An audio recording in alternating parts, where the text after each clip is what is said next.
You are listening to AM Thunder, the official pay-per-view review show of Kayfabe Talk Radio. And now your hosts, Eric the Red and Mr. Bones.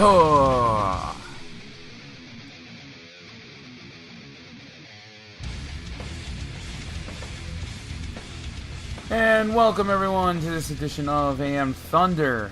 I am Eric the Red, joined along with, as always, Mr. Bonesaw. So, this is going to be a little different when we talk about NXT Takeover. We're going to have a much more in-depth perspective on it because we were actually there. Yeah, holy shit. What a experience to actually be in the NXT Takeover. Yeah, and before we actually get into the actual pay-per-view itself, I just want to spend a couple moments talking about the actual, just pre-gaming before actually going in, because that in its own right, it was just like, man, what a fucking experience. I also want to just compliment the staff, the people, just in the area, the fans that were there. Incredible atmosphere. There wasn't any fighting, no rabble rousing. Mostly just fun people, just having a good time. There was no one drunk and being disorderly. Everybody was having a good time. And I'd like to make a shout out to the bar restaurant that we went to, McMahon's. It actually was a really fun ass place, and I would suggest anyone that goes to any WWE show or any sports events, make sure to go and check that place out. That was a fun establishment. Yeah, to paint the picture, and for those that are interested, you can follow me on Instagram at EricTheRed211, same as my Twitter, but you can only find this stuff on my Instagram. I put up a couple videos. Some of the videos from the actual NXT show itself, but I put up some videos from the actual McMahons, where as soon as we walked in, it was just loaded with wrestling shirts, wrestling fans, title belts, everything.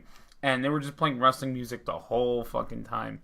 And some of the videos you'll see on my Instagram is just the Vince McMahon song playing, and everyone's singing the No Chance in Hell lyrics.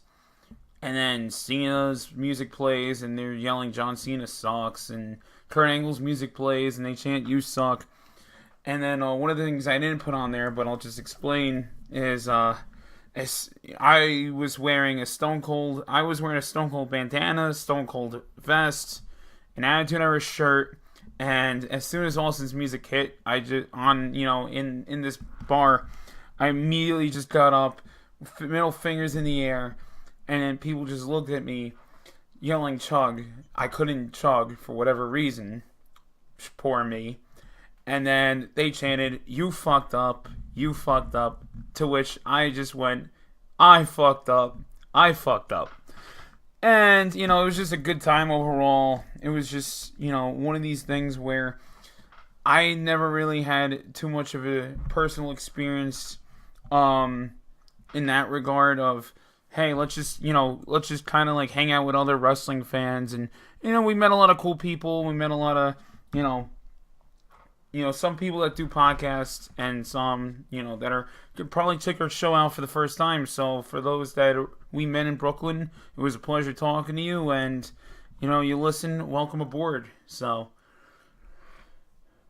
Yeah, anyone who met us during our trip to Brooklyn, thank you for, talking to us, shooting the breeze about, wrestling in general, and I hope you're enjoying the show. Yeah. So, but without any further ado, we'll just jump right in, and I guess we could spend a couple seconds, talking about the matches that'll be on NXT tomorrow. I don't want to give away spoilers for those that are watching the actual TV show, so I guess we could just talk about the quality of the matches. Not talking about who won, but the first opener in the match was, Bianca Belair, who's a regular in NXT. I'm, a big supporter of hers against a girl who I would say is pretty well known for, well, she has been in NXT before, but she's more or less become more well known now for those that have been watching Woman of Honor for the past year or two.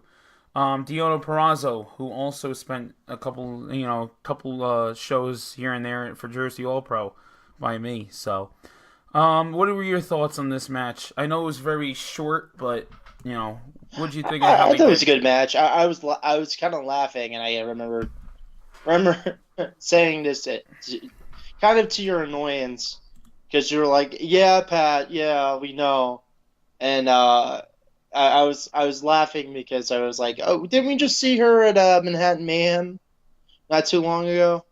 So yeah, it was kind of a little wink and nod there, but overall, good match actually. I mean, they put in some solid work. Um, Perazo, had a good match, and Belair looked pretty strong overall.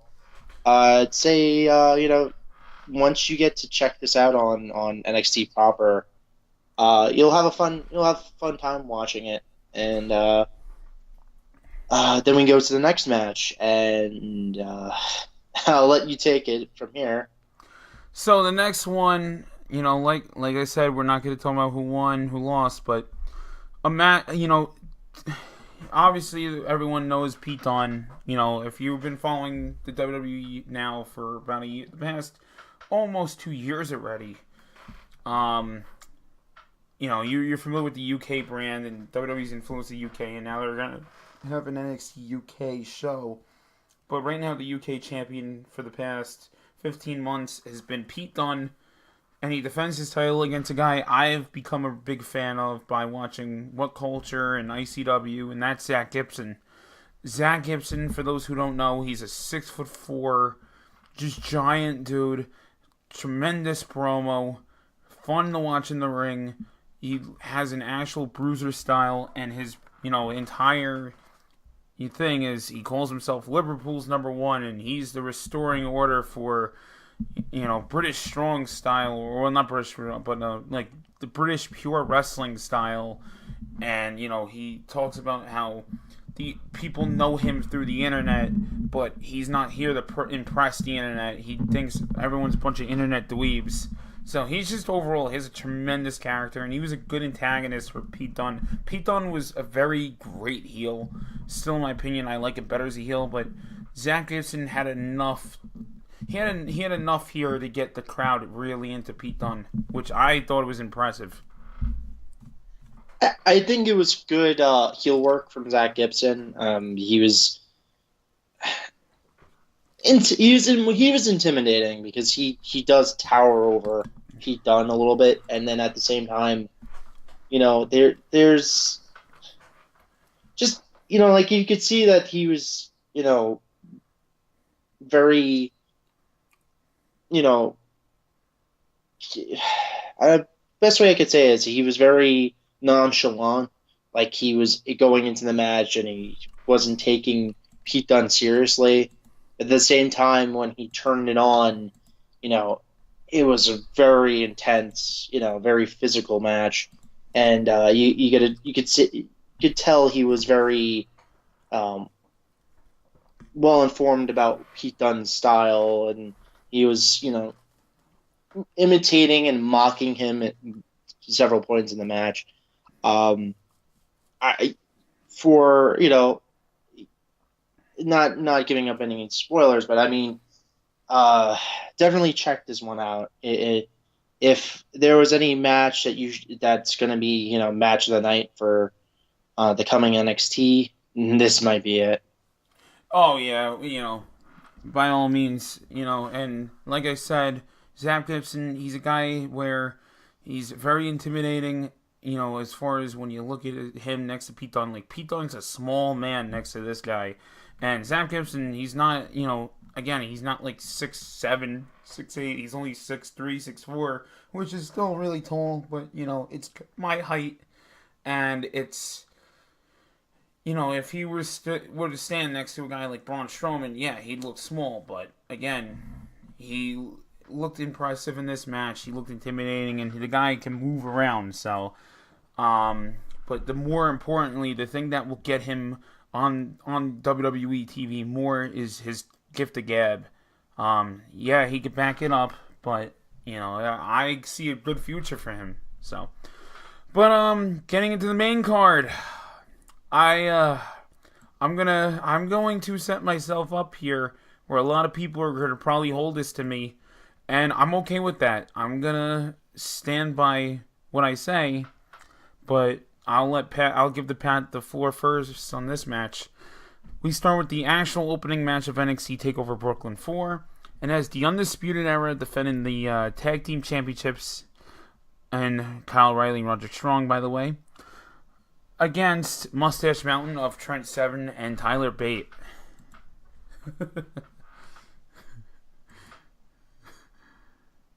Can I just say, wow, to see this match live. You see that particular match live, and just we had pretty decent seats. I would say just for where we were, especially in the arena. It's not later on, and we'll get into it, but for certain matches, but. For this match in particular, and since we kind of were, with a little bit of discretion of, where we were, but we were a couple rows down because, not everybody had, gone to their seats yet. So we were there for, a match or two. And we luckily were able to, watch this match without being disturbed. The majesty of watching this match and seeing some of the spots and moves that were performed and just the amazing, like everything. And I mean, you see some matches where, they set up, false finishes and have you on the edge of your seat. This was that match. This was that match times 10, because everything, false finish, kickouts that didn't seem possible. Just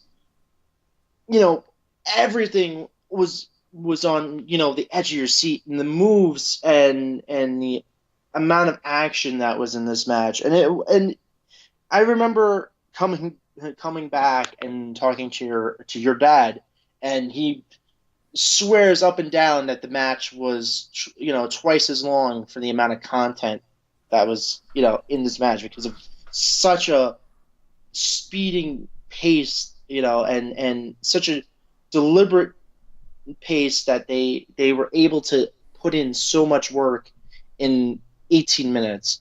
And you have to give it to, and to be honest, the MVP, and I think you're gonna completely agree with me on this, but Tyler Bate was the MVP of this match. Kyle was just as impressive. Don't get me, well, okay, maybe not just as impressive, but it's it's not to take none away from Trent, it's none to take away from Roderick, but when you have a guy like Tyler Bate, and he's swinging one guy around, and he has another one on his shoulders, that's fucking skill. And Kyle is just a fucking machine. He has just such a fucking MMA style presence in there. The things he could do is tremendous. The thing Tyler Bate could do is tremendous. They were both the breakouts in this match. Again, it's not to take away. All four guys did tremendous work. And here's where where people are probably going to hold this to me. No, this is not a Dave Meltzer moment I'm having. I'm speaking surely from opinion, surely just on based on what I saw, and a lot of it is probably going to be a little biased because I was live. I was there live to see this, and also, um, I've seen so many very fun tag matches live. I've seen the Briscoes against the Rock and Roll Express. I've seen the Hardys against the Dudleys. I've seen countless fucking tag matches. I could see your name a lot of them. This match, in my opinion, to date, not saying that it can't ever be topped, but to date, from the matches I've seen live, this is the greatest tag match I've seen live. I that's wholeheartedly, genuine. Yeah.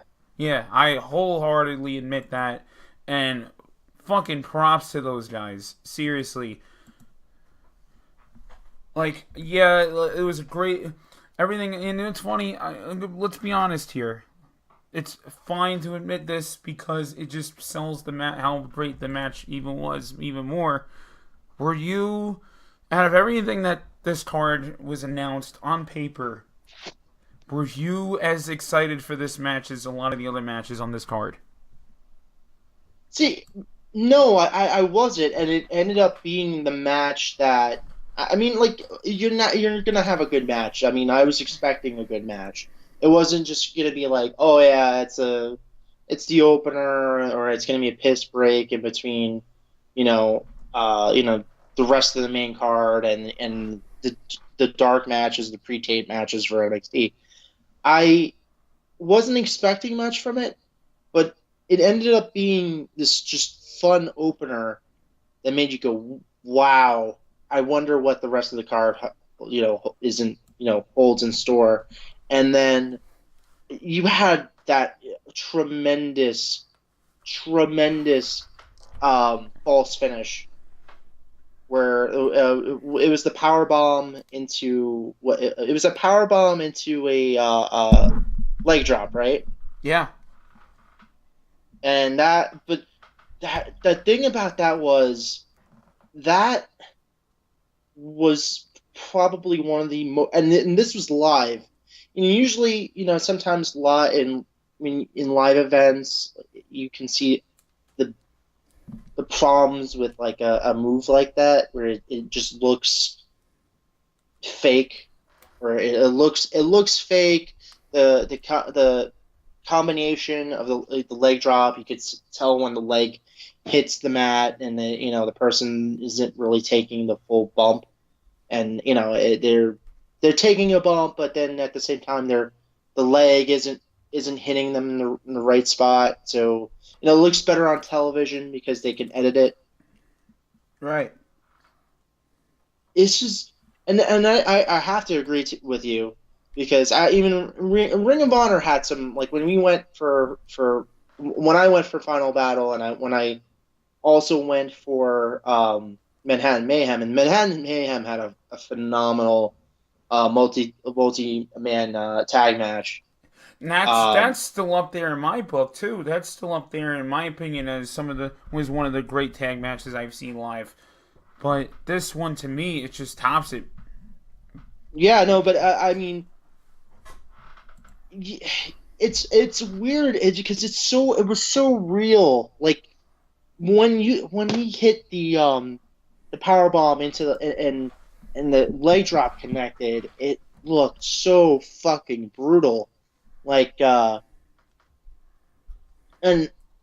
the whole crowd was so into this match. I can't really describe how whatever people were seeing on television or on the network. Believe me, it doesn't do it justice. This crowd was so hot for this match.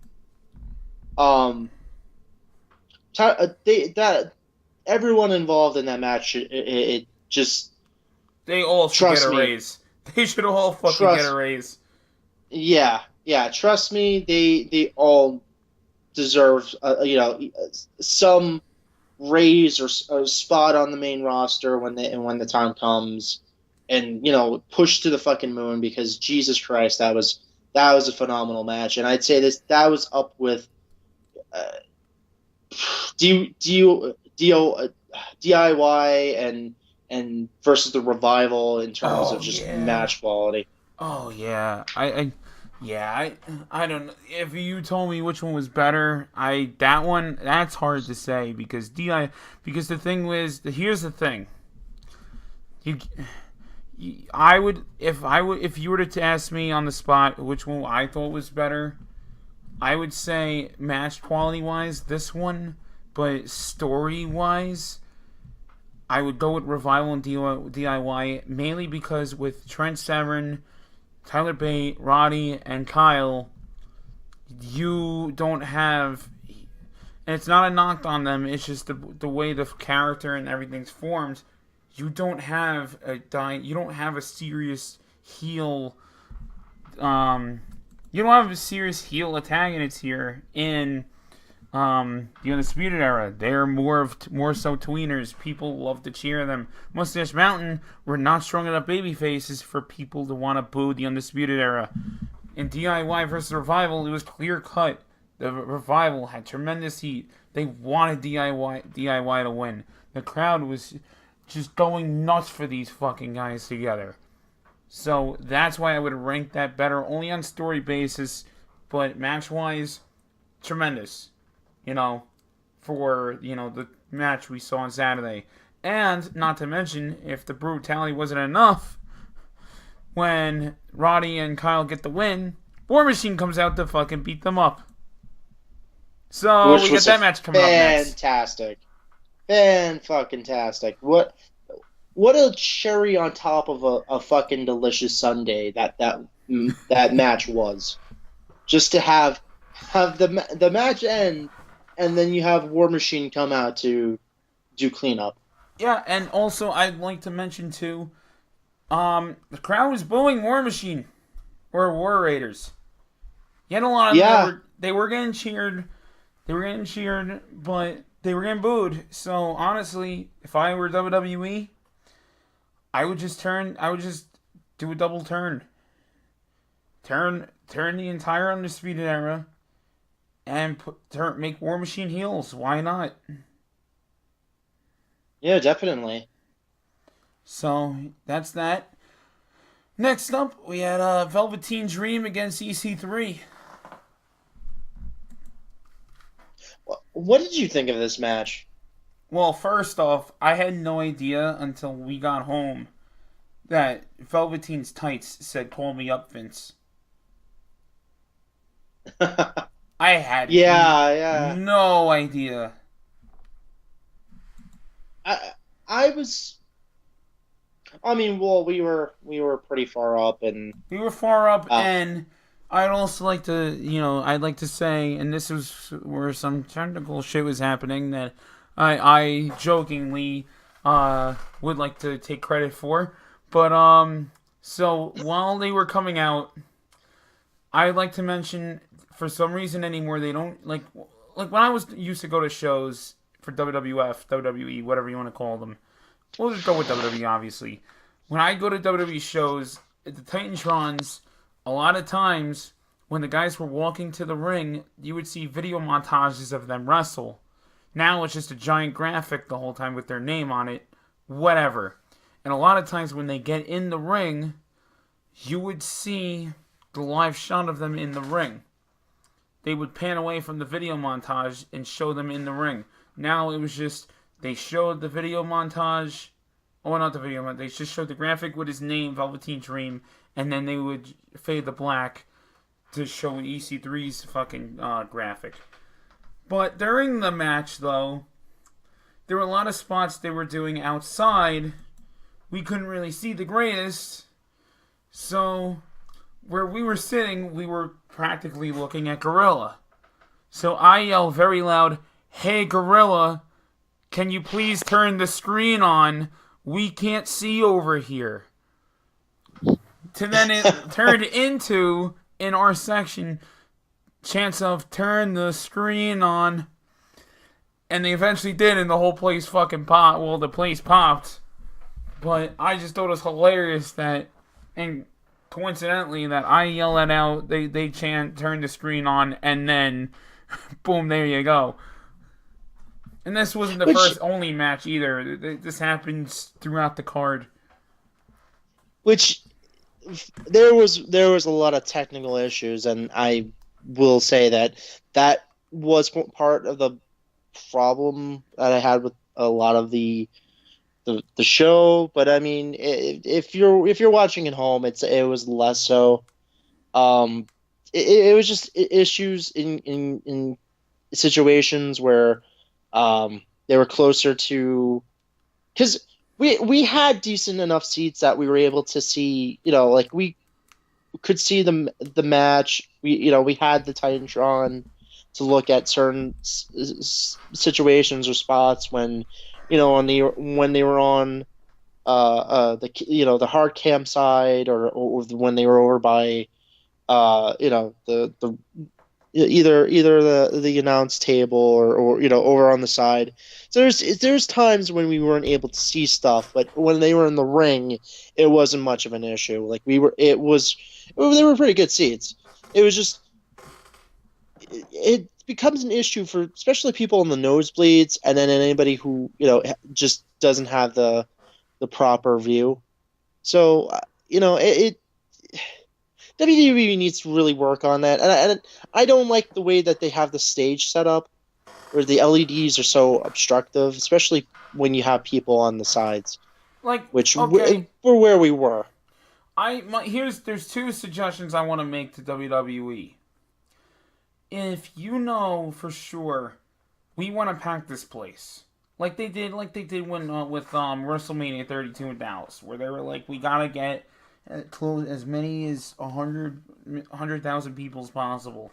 What do? We have less of a stage.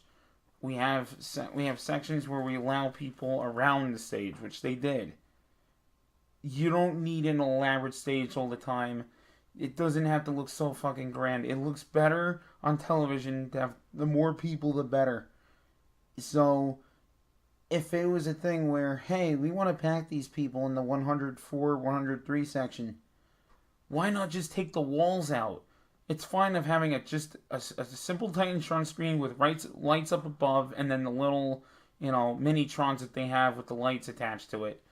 That would be fine. They didn't need those fucking trusses with the stupid rectangle screens. Those things are unnecessary. Just have a simple Titantron with, the mini-tron underneath with where the guys come out and the girls, and that's it. So it's because to me it was a little annoying, when it's like, hey, I kind of want to take pictures of the entrances, or I want to see the entrances, and it's like, nah, you gotta wait till they get past, like if those stupid like sidewalls weren't there, I'd probably be able to see them on the ramp. Like I wouldn't be able to see the actual Titantron screen or the Minitrons, but I'd at least be able to see them on the ramp if they didn't have those stupid fucking things there. So I'd say WWE needs to think what's more important, their stupid set, which we talked about last week on KTR, or making the crowd as welcomed as possible by being able to have a good view, for which the tickets are not exactly cheap. If they were like, hey, you're going to have an obstructed view, which it still kind of is, and it's like, hey, obstructed view tickets discounted so you only pay $50, hey, fine, cool. But to pay full price for shit I can see about 75% of the time, I want to see this shit all, full blast. I don't want to fucking just see, oh man, I'm going to pay a decent amount of money just to sit there and just see them fucking walk down the ramp and then the match, which we'll get into the main event and how the ending of the show was a vital point of the Titantron. But I Yeah, fucking digress. yeah. I mean, I liked the Velveteen EC3 match. I Yeah. remember you saying, you're not gonna get a 5-star match out of EC3. Just not. It's not gonna happen. Yeah. I made I made an equally valid point where I said, um, you used to say that about the Miz, and he's created his own he's leaped, bounds above where he was years ago. So, never say never. Yo, for But sure. for the most part, you were correct in your assumption where it's not, it wasn't a bad match by all means. It was a little cookie cutter for, I'd say, Velveteen, because we've seen better matches out of him. But I wouldn't say it was bad. I thought it was, I thought it was No, a decent enough no, match. I'm not Especially saying. you kind of needed a cool down because we Yeah. had, uh, you know, well, three relatively, strong matches in the the first two that were like the pre-tapings, and then we had the match between the you know that we had previously just talked about, and that was an incredibly hot match, and I think and the crowd was still very much into Velveteen, and they were happy to see him go over. I thought a couple of the spots were really good where they were teasing the elbow drop and he moves, and then you had a couple times where he's in trouble. He gets hit with the 1%er, and a lot of the crowd is like, "Oh, it's over, it's over." And I thought that was a good tease there. And Owen, I actually enjoyed the fact that he didn't really hit a elbow drop. He did the double axe handle off the side of the apron, and that was what he pinned off of. Which I enjoy when a wrestler does something where it's similar to what he normally does, and I think that's also a good nod to Savage, because if he wasn't, if it was a move onto the outside of the apron or the outside the ring, usually it was a double axe handle, and I thought that was a good way of ending the match. Right. Yeah, I mean, and again, it's not a thing. I like EC3. I like EC3 as a character. I've enjoyed his run in TNA. There's a lot of things he did that I didn't like in TNA, but I blame the booking more than I blame him. The reason why I say that is because if we're talking strictly NXT Takeover, Velveteen Dream, you think Velveteen Aleister Black, you think Velveteen Ricochet, Velveteen Chris Hero or Cassius Ohno, you think Velveteen ladder match, him jumping off the fucking 15-foot ladder. So for this, it felt more like, to me, a Wednesday match, which again, it's still 10 times better than anything in WWE, but Velveteen is known now for having these classic matches, and this was going to be more of a cool down, and that's the thing where it's like, if anyone was going into this match thinking, oh man, we're going to see a tremendous match, we're going to see match of the night with Velveteen again. Not necessarily, and again, it's not to knock EC3, it's just to say the guy he's working in there is not compared to the other two and other three he's worked in the ring with in the past takeovers. And I'm also glad that EC3 did the honors here. And I enjoy their feud. I think maybe they could get another match. They could probably get a better match. And they have really good promo chemistry too. The last Wednesday leading up to this, Velveteen's cutting a promo, and EC3 just walks out and goes, "So is this what it's like when doves cry?" Giving a nod to Prince. Yeah. And then, I enjoy the work that they did together. And sometimes I think you can have that match where it's more of the promo and the lead up to it rather than the actual work in the ring. Absolutely. Next up, we go to the NXT North America. I almost said NWA. Wow. We go to the NXT North American Championship. Adam Cole defends against Ricochet. What a fucking tremendous what a tremendous, compliment to each other's styles. Adam Cole being the showman, more of the ground technician type of guy. Ricochet, to quote John Draper of, who's a part-time guy on the Soup, Ricochet's Flippy Doo Man. So it's tremendous to see these guys, compliment each other. Ricochet obviously whole another fucking world of his own. I've known that about him for a long time, much like a lot of people, but I'm glad that the WWE crowd is starting to get to see what he's capable of. I'd like to also mention that was the first time you and me have seen Ricochet live. Yes, people are gonna be shocked at me saying this.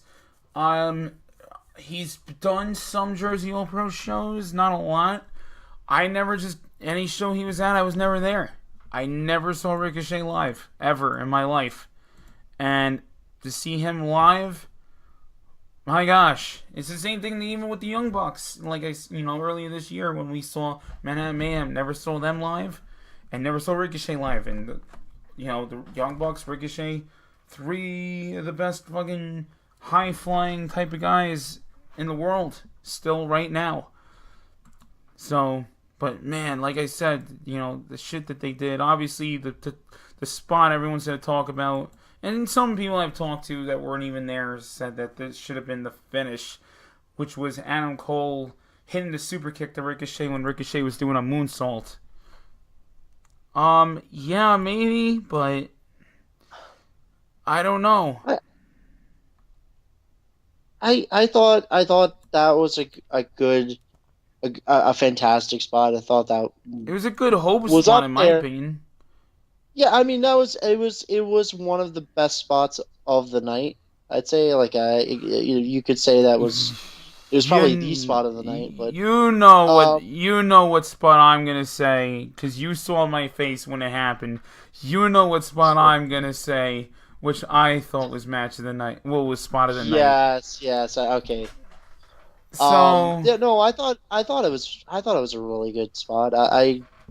At this point in the super kick, it's kind of gotten to the point where we've seen enough of it to know that it's not it's not enough to put a person away anymore. Here's the thing, though. Here's the thing with that.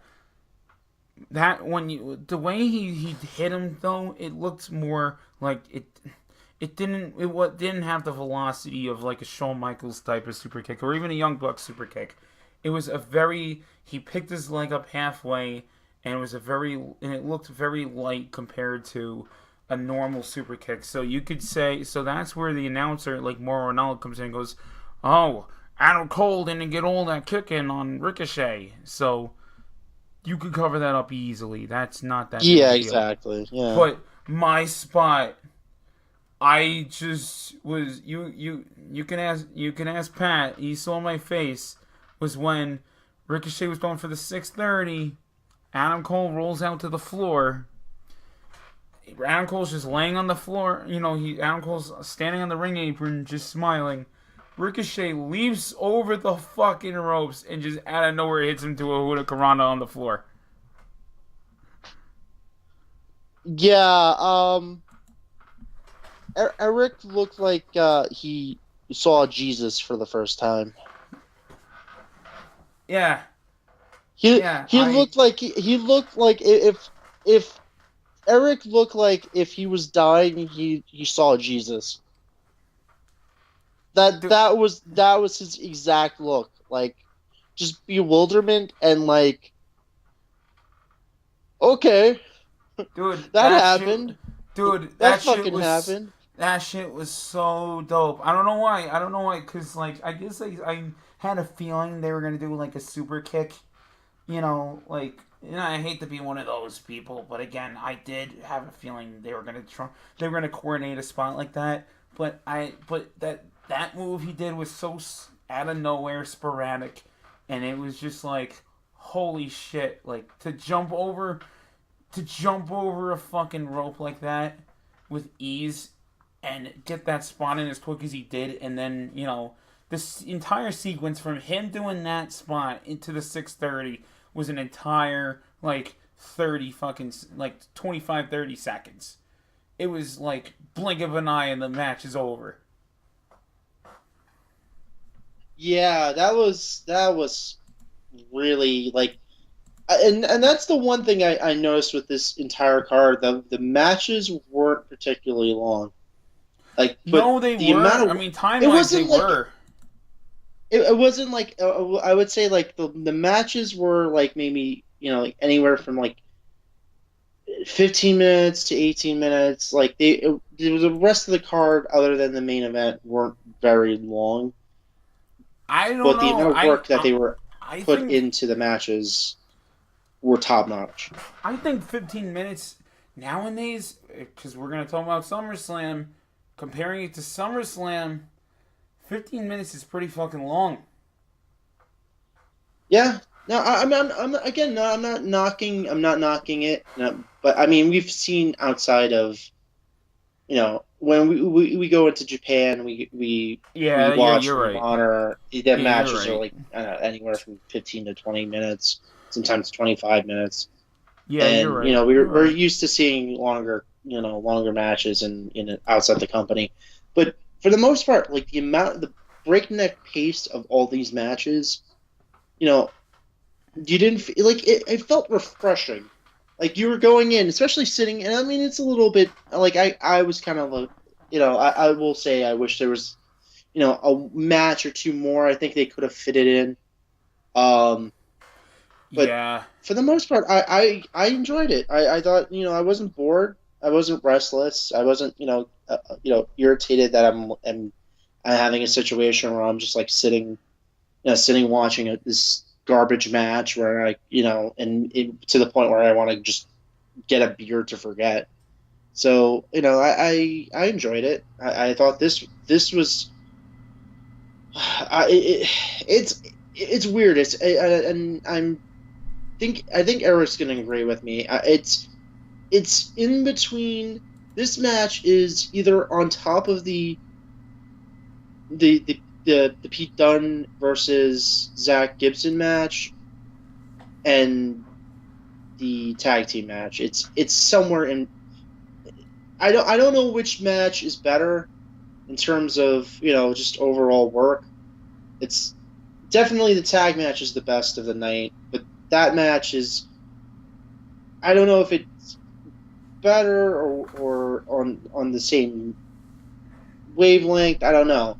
What did you enjoy more, that match or the Pete Dunne match? Oh, I'm gonna go with the North American title match more. Honestly, it's not to take away from Pete Dunne and Zach Gibson. It's just to say that hey, they had a fun match. They had a great match on for NXT TV, and Cole and Ricochet just did a little bit better, and it's just more because those guys are a lot more athletic. Um, and mainly it's just Ricochet. He's just more fucking athletic. Everyone knows my opinion at this point about Adam Cole, where it's like he's growing a lot more on me now.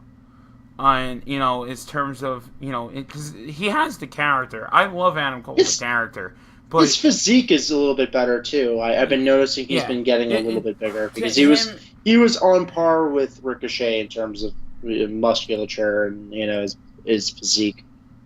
for sure. So I think he has been bulking up a little bit, Yeah, for which sure. I think was one of the major problems that me and you had with him, where it's like he's working like heavyweight. Maybe he should kind of look like a heavyweight. Um, but I mean, like, for the most part, his style and he is very flashy. He was doing a lot of brutal moves to Ricochet, and their style, like you said, to start off, this entire review of this particular match. Um, you said that the perfect analogy where both these styles meshed so well and made this particular match so fun to watch. Um, I'm also really excited to see where they go with Ricochet winning, and I wonder who his next opponent's going to be. I would say, I would like to. Trying to think. I'd say if maybe EC3. Who knows? It would be weird though because EC3, just get him losing and coming out of this feud You got a with point. Yeah. Velveteen. It's gotta be someone. Yeah, you know what? You know what? It's gotta be someone who's on a decent enough, who's on a decent enough role where it's like a loss won't hurt them. Hey, why not? Fuck it. I saw something online about it. Why not just do fucking Ricochet versus Pete Dunne?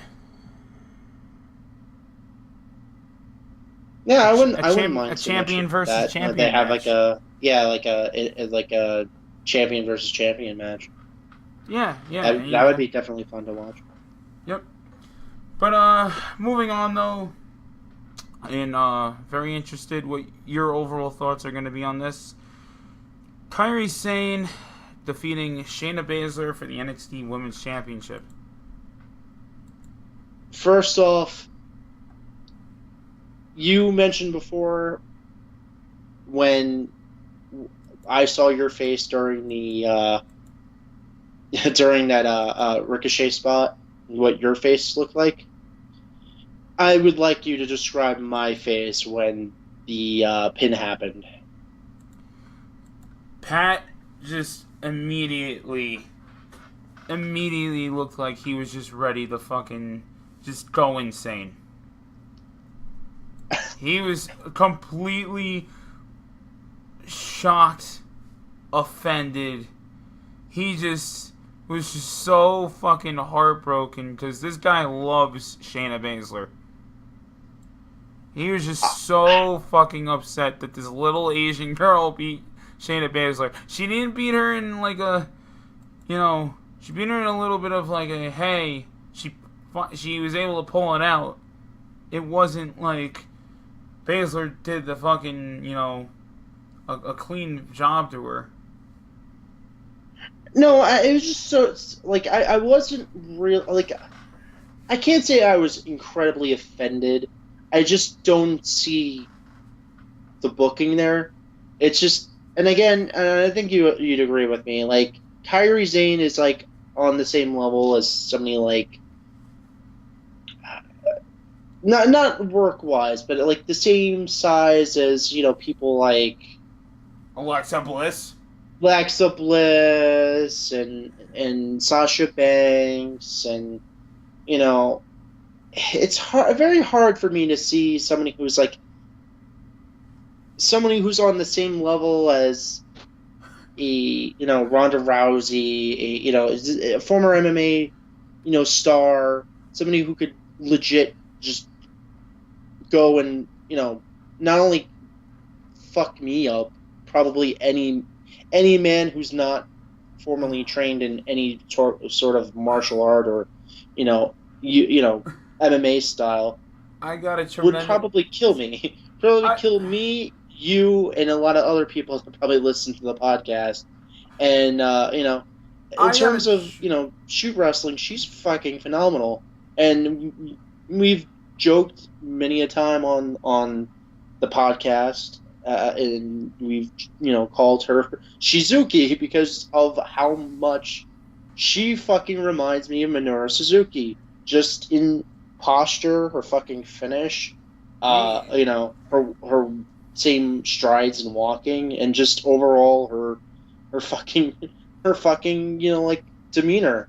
And I just couldn't. I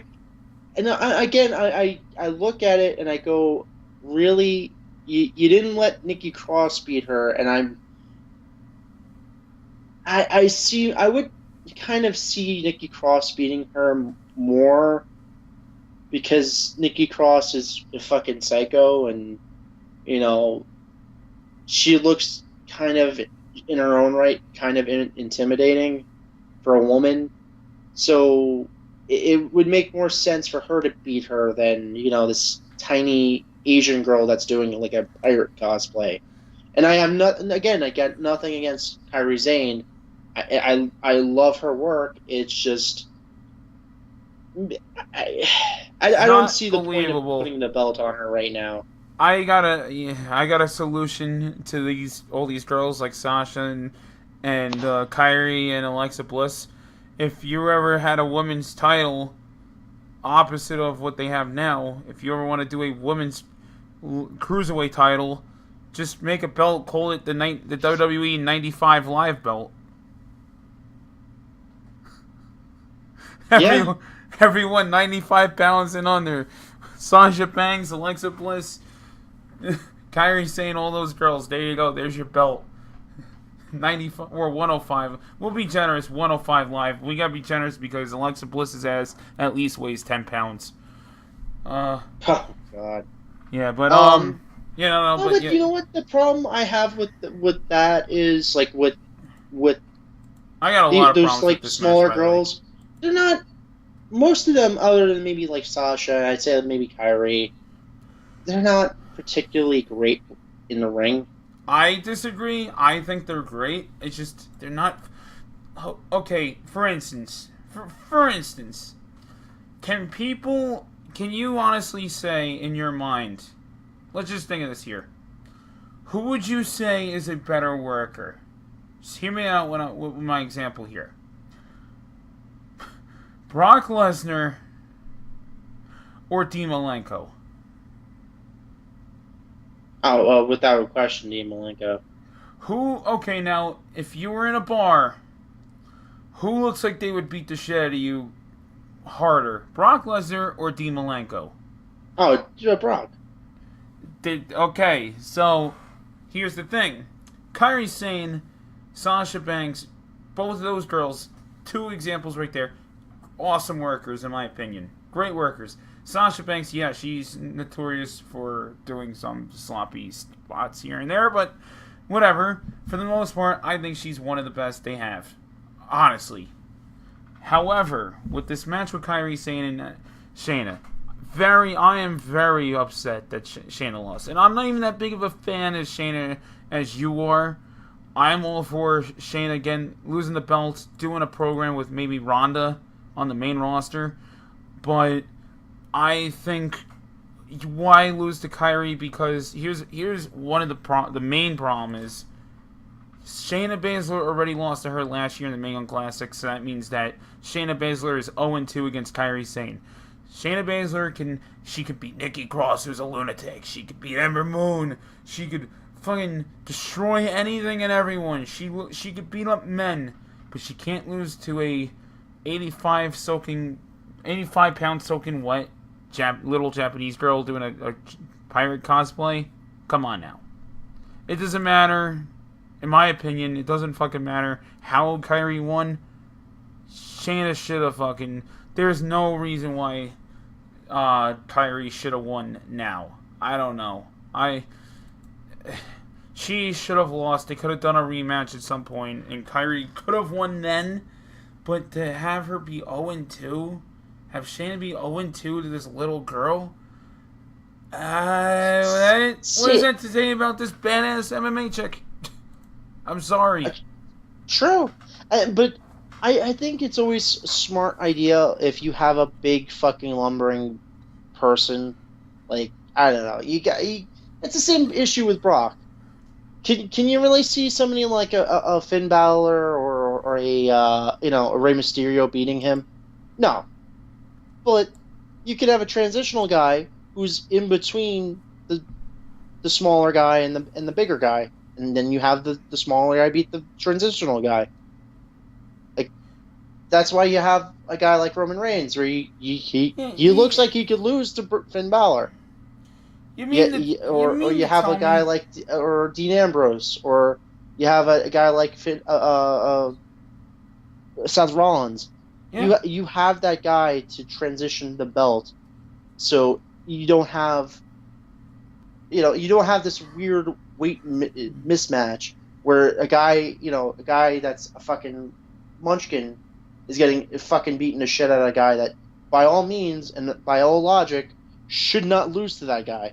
The one thing I will say, I hate using the vanilla. I mean, that's the same vanilla midget, excuse that a lot of people have been using. It's like I don't have any problem with somebody who's smaller winning the belt. I just think that the booking should be intelligent enough to say, yeah, I don't see that guy being this guy.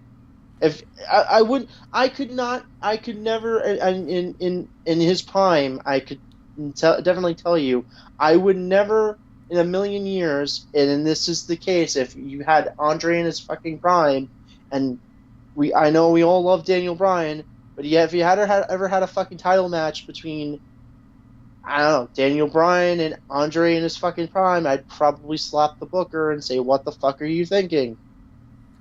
I will say here that yes, you've had Daniel Bryan tap out Batista, and you know what? Submission's fine. That's a good counter. That's a good counterpoint to what the point I'm making. Where, yeah, if you had Kyrie do a submission to Baszler, yeah, that's fine. But again, for us, for the people that know, that sometimes we get a little wrapped up in the behind the scenes shit. To us, it still looks at. We look at it as, yeah, Baszler lost to this little girl twice. Submission, you know, dirty tactic, roll up, whatever the case may be. She can't beat this little girl. That's what it looks like, and it's the same thing what people look at with Neville and Aries, where it's like, hey, look, Aries lost to fucked up finishes against Neville 3 times, and he was never able to beat him. Never able to beat him. So what does that do? That lowers your stock a little bit, honestly. So yeah, it doesn't. This people will forget. People are gonna kind of forget, and people are gonna be like, it's not that big of a deal. But you know, it doesn't help her. That's the best way. It doesn't help Shayna at all. That's one of the things I think it's just that match. It was a good match. It's such a shocking, because we all thought Shayna was not losing this match. I thought it was just like she's getting her win back from the Mae Young Classic. It's just more, it's a lamb to the slaughter, and then they're going to set up a larger feud between her and Nikki Cross, and that was going to lead into the next takeover, and now it's just like, wow, I did not see that happening. And now we go into the last match, which Iron Man versus Spider-Man. Yeah, I noticed that almost immediately. And it also you're the one calling on it. Yeah, it kind of just gives away the end of the match too. Just, you know what I would have. He could have worn something else. I will say this. I gotta say this. I know I'm jumping a little onto another show here, but knowing what Rollins was going to dress up as, why the fuck couldn't have they done the reverse? Especially if Ciampa is supposed to be this villain. You just had Rollins do an Iron Man match a month ago against Ziggler. He could have worn the Iron Man costume. And Ciampa could have been fucking Thanos. Yeah. Dressed up as Thanos. No, I mean, it would have made more sense, but I guess they were trying to go for like the entire, like they were basically giving away the end of the match, where it's like, oh, he's disappearing. Ha ha, you get it?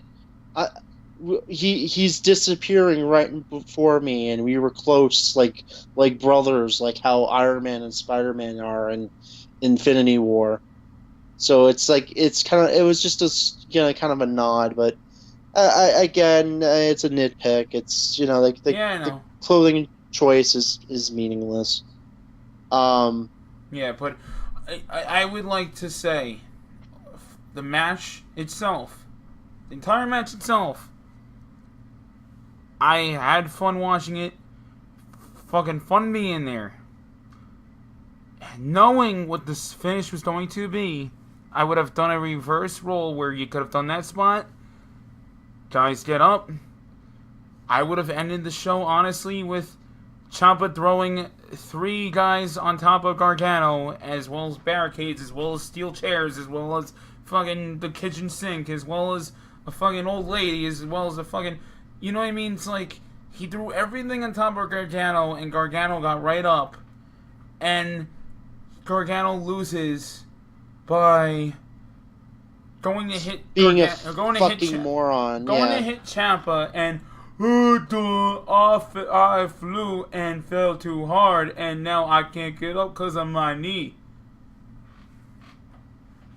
Yeah, but like the entire match is they were propping themselves up using anything they could, and like taking hellacious bumps, head trauma that by all means should have rattled their fucking brains to the point they couldn't even find where the fuck they were, let alone stand up. And you're telling me, oh, you took a little fucking shot to the knee, and now you can't fuck. And it was such a fucking disappointment. That especially that part of the match, but getting into the match itself, and I'm might have a little bit of a controversial stance on this, and you're probably gonna go. You tell me I'm going too far with this. I never want to see a last man standing match ever again. I am sick of this fucking match style and never works. It's a fucking boring match. Majority of the time, it's basically the ref counting. You take one bump, oh, he's down. Oh, let's wait up to 10 seconds for him to finally get up, then sell that he's still woozy from the head trauma or knee strike or whatever else that's happened, and then continue the match. Then another spot happens, the guy's down for another extended amount of time. And again, you were telling me this as far back as the AJ Styles and Nakamura match, which again I was annoyed with how slow and plodding that match was too. I'm just fucking sick of this match, and I guess I mean it might just be WWE that can't fucking figure this match out properly. I guess they used to do it fun. They used to do it. Last man standing matches. I remember a lot of really good ones. I remember Kane and Jericho. I remember, I remember a lot of really fun ones. Even one I really liked, believe it or not, I think it was the one where I think it was Cena. I think it was the same pay-per-view that Mark Henry and Big Show broke the ring. And Cena and Del Rio, of all people, did a fucking last man standing match without a ring. They did an entire match without a ring. And I think it was last man standing match. And it was just so fucking creative. And, it's like they are able to a degree, but for some reason they just lost the formula to make it entertaining. And they were able to take 2 guys that have had a hot feud and just have them shit the bed because of the format of the last man standing. I don't hate the match, but I agree with you to an extent of, yeah, maybe WWE's just fucking it up, and if you don't want to see any more, I disagree. I still like them, but if you don't, I agree with you. I respect your opinion, because people are gonna probably shit on me for saying this. I don't want to see Iron Man matches anymore. Yeah, I mean, to be honest, because I'd rather. I feel like an Iron Man match is kind of useless, and by this time,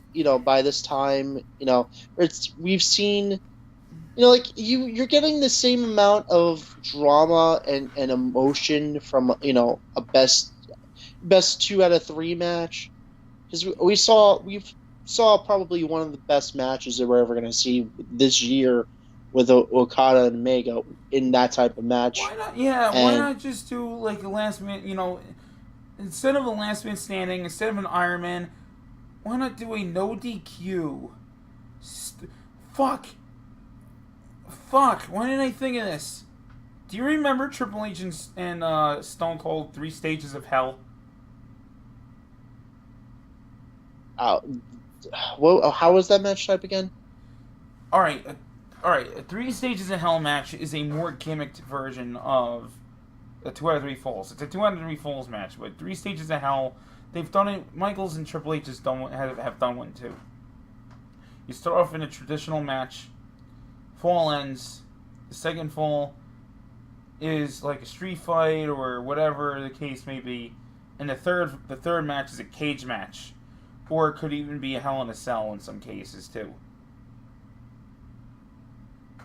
So they could have literally spent the same amount of time for half an hour that they were doing one, two. They could have done, hey, here's a the first fall's over. Johnny Gargano wins. Okay, now we're on to a hardcore match or street fight or whatever it is. Okay, that match ends. Next match, cage or Hell in a Cell, whatever the fuck. Would have been a lot more fucking exciting. I just going into the match, I was really excited for. I think everybody was excited that this was going to be the match. Like the once in a lifetime match, and there was a once in a lifetime match. It just happened to be the fucking tag team match. And it's depressing because the crowd was so despondent with this because, and especially considering, again, the same problem that we had with some of the earlier situations with, like, going up the ramp. After they went past the ramp, we were able to see everything fine. Now them going up the ramp, not so much. We're at the whim of the fucking Titantron. And now we're seeing everything going on through the Titantron, and it's still kind of glitchy, where you're having situations where it's like not showing you everything. And now we're watching that, and it's like, did you really need that to go up the Titantron to, like, handcuff them? Wouldn't it have been the same situation if you handcuffed them to the announce table? Like, wouldn't it have been the same? They needed to do that stupid thing where it's like, oh no, there's going to be a double count out, and then he freaking no, it wasn't a count. Jumps down from the stage, huh? Oh no, yeah, I see where you're going with that. No, but yeah, I don't know why they felt it was necessary to end the show on the stage. I thought. I was even saying, like, okay, are they going to end this on a better note? Is Matt Riddle, who was there that night, is he going to come out and attack, Ciampa, or, is something going to happen? Nope, they end the show like that. And, Pat can even tell you guys that, or Bonesaw, I'm sorry, I gotta try to keep kayfabing you. But, yeah, so Bonesaw, I was telling him after the Kyrie match. My shoot name, you piece of shit. Yeah, man. I'm always using my shoot name. So, yeah, when Bonesaw was, when we were right after the Kyrie match, another reason why it upset me immediately is now I know who's winning. It's Ciampa's winning because it's not going to be 3 wins in a row. Bonesaw had a decent point there where he said, well, they could be, they could imply this. They could, do this to throw you off. No, I was pretty set that they were going to just have Ciampa retain. He just won the belt a couple weeks ago on TV. They weren't going to have him lose. We were brought back down to reality. I just wish they would have done a better finish. They could have done something way better.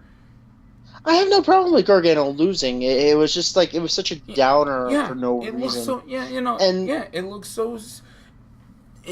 But again, they could have done something way different than just, let's handcuff him to the floor. Oh man, here comes Johnny Gargano and he misses, and his knees hurt. He's basically doing Peter Griffin from Family Guy. Gargano. It's just laying there while Ciampa is waving bye-bye. Good night, folks. It's 9:30. Time to leave. Yeah, no, it's just what the yeah, that was fucking weird. I hate to be Monday Night Booker on this, but you telling me you couldn't have had Lars Sullivan come out and reveal that him and Ciampa are fucking buddies now, and then him just fucking annihilate Gargano You and could like have, just step yeah. on him for the 10 seconds. You could have done something like that. It could have been a thing where he attacks him, and then out comes Lars Sullivan to put him through a table, and then he picks up fucking Ciampa, and boom, there you go. And at least it would be a thing of like, fuck, the heel won and we're pissed off, but the show's ending, and we can't wait to watch NXT now.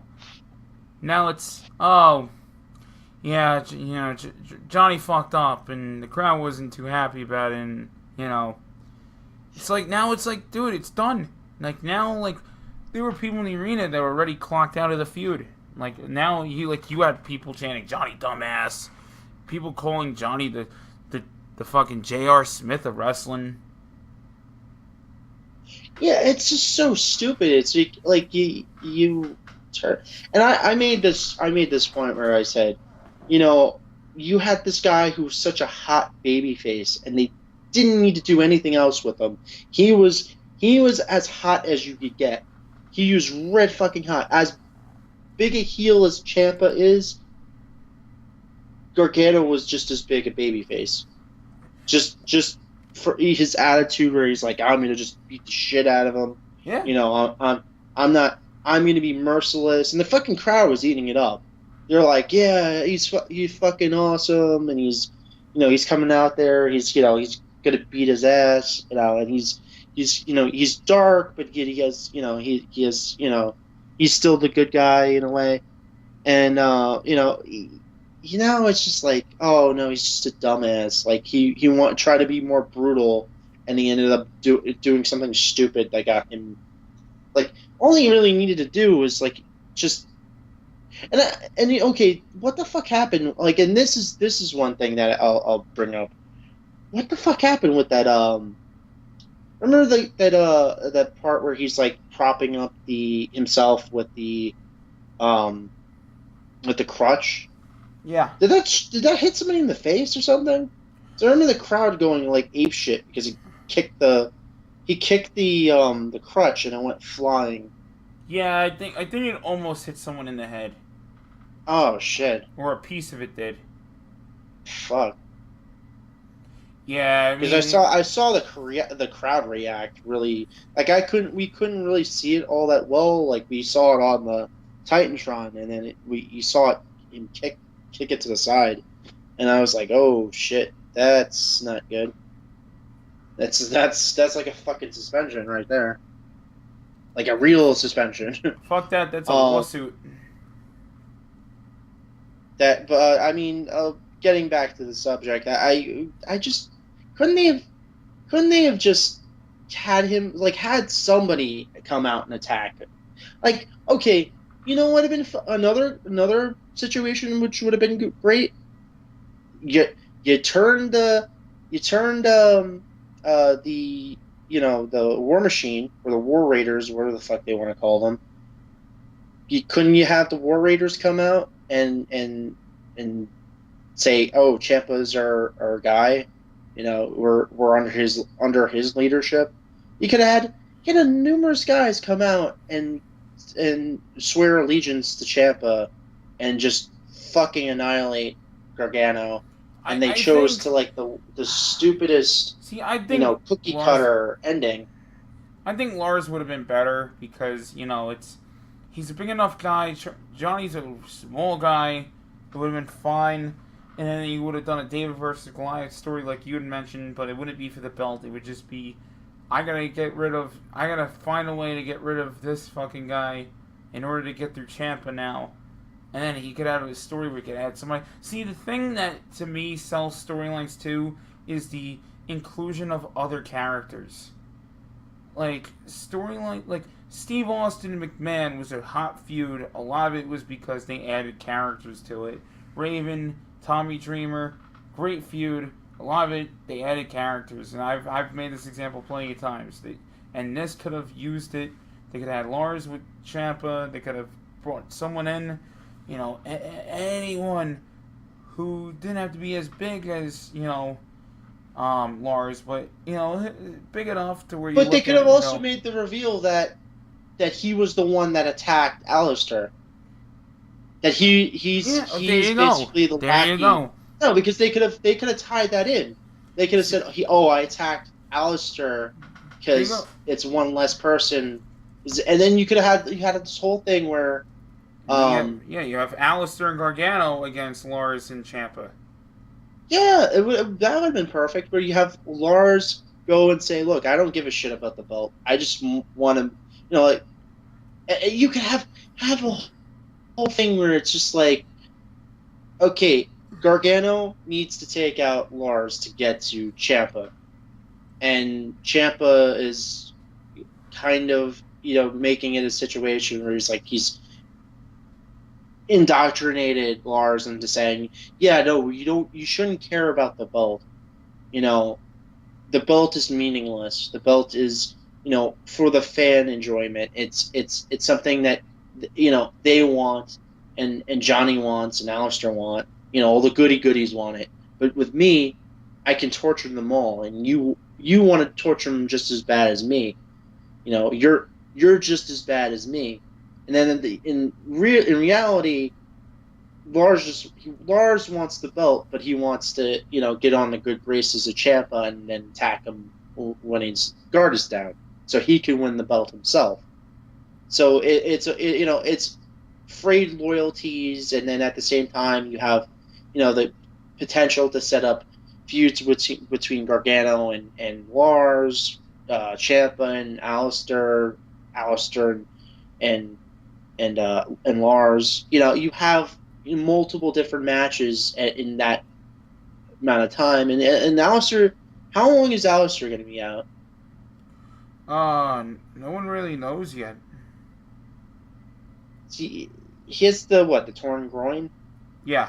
I don't. It doesn't sound like it doesn't. I don't know I'm not a doctor, so I really can't say. But it doesn't sound like that major of a injury per se. I might be talking out of my ass, and somebody who's a medical expert might be saying, "No, you're a fucking moron." But it doesn't sound like he'd be out for, he could be out for a couple of months. But I mean, they could be doing this feud for a while, and then have it revealed he comes back and makes the save for Johnny. But you never know. We don't know what's going on. We have to kind of wait till Wednesday to figure out what their plan is. And also, I will say this: SummerSlam might have had something to do with Johnny not going over too. But why? And you know what I'm making the point with. Actually, no. Do you think Vince would have been happy where it's a situation where it's like, oh, you mean the main title on Hunter's Hunter's brand was won, and now everybody's so happy and paying attention to that. Gotcha. So yeah. Yeah. But before we do get into that show, what do you rate? What's your grade for NXT Takeover Brooklyn for? So there was so much good, but it marred, and a lot of the pay-per-view. It felt it ended too quickly. That's the one thing, and there was no real big what the fuck moment. Like other than the women's title changing and there was no, I should say there was no good what the fuck moment. Everything seemed part of the course. The title changes that did happen were exciting to see, but there were plenty of quality matches.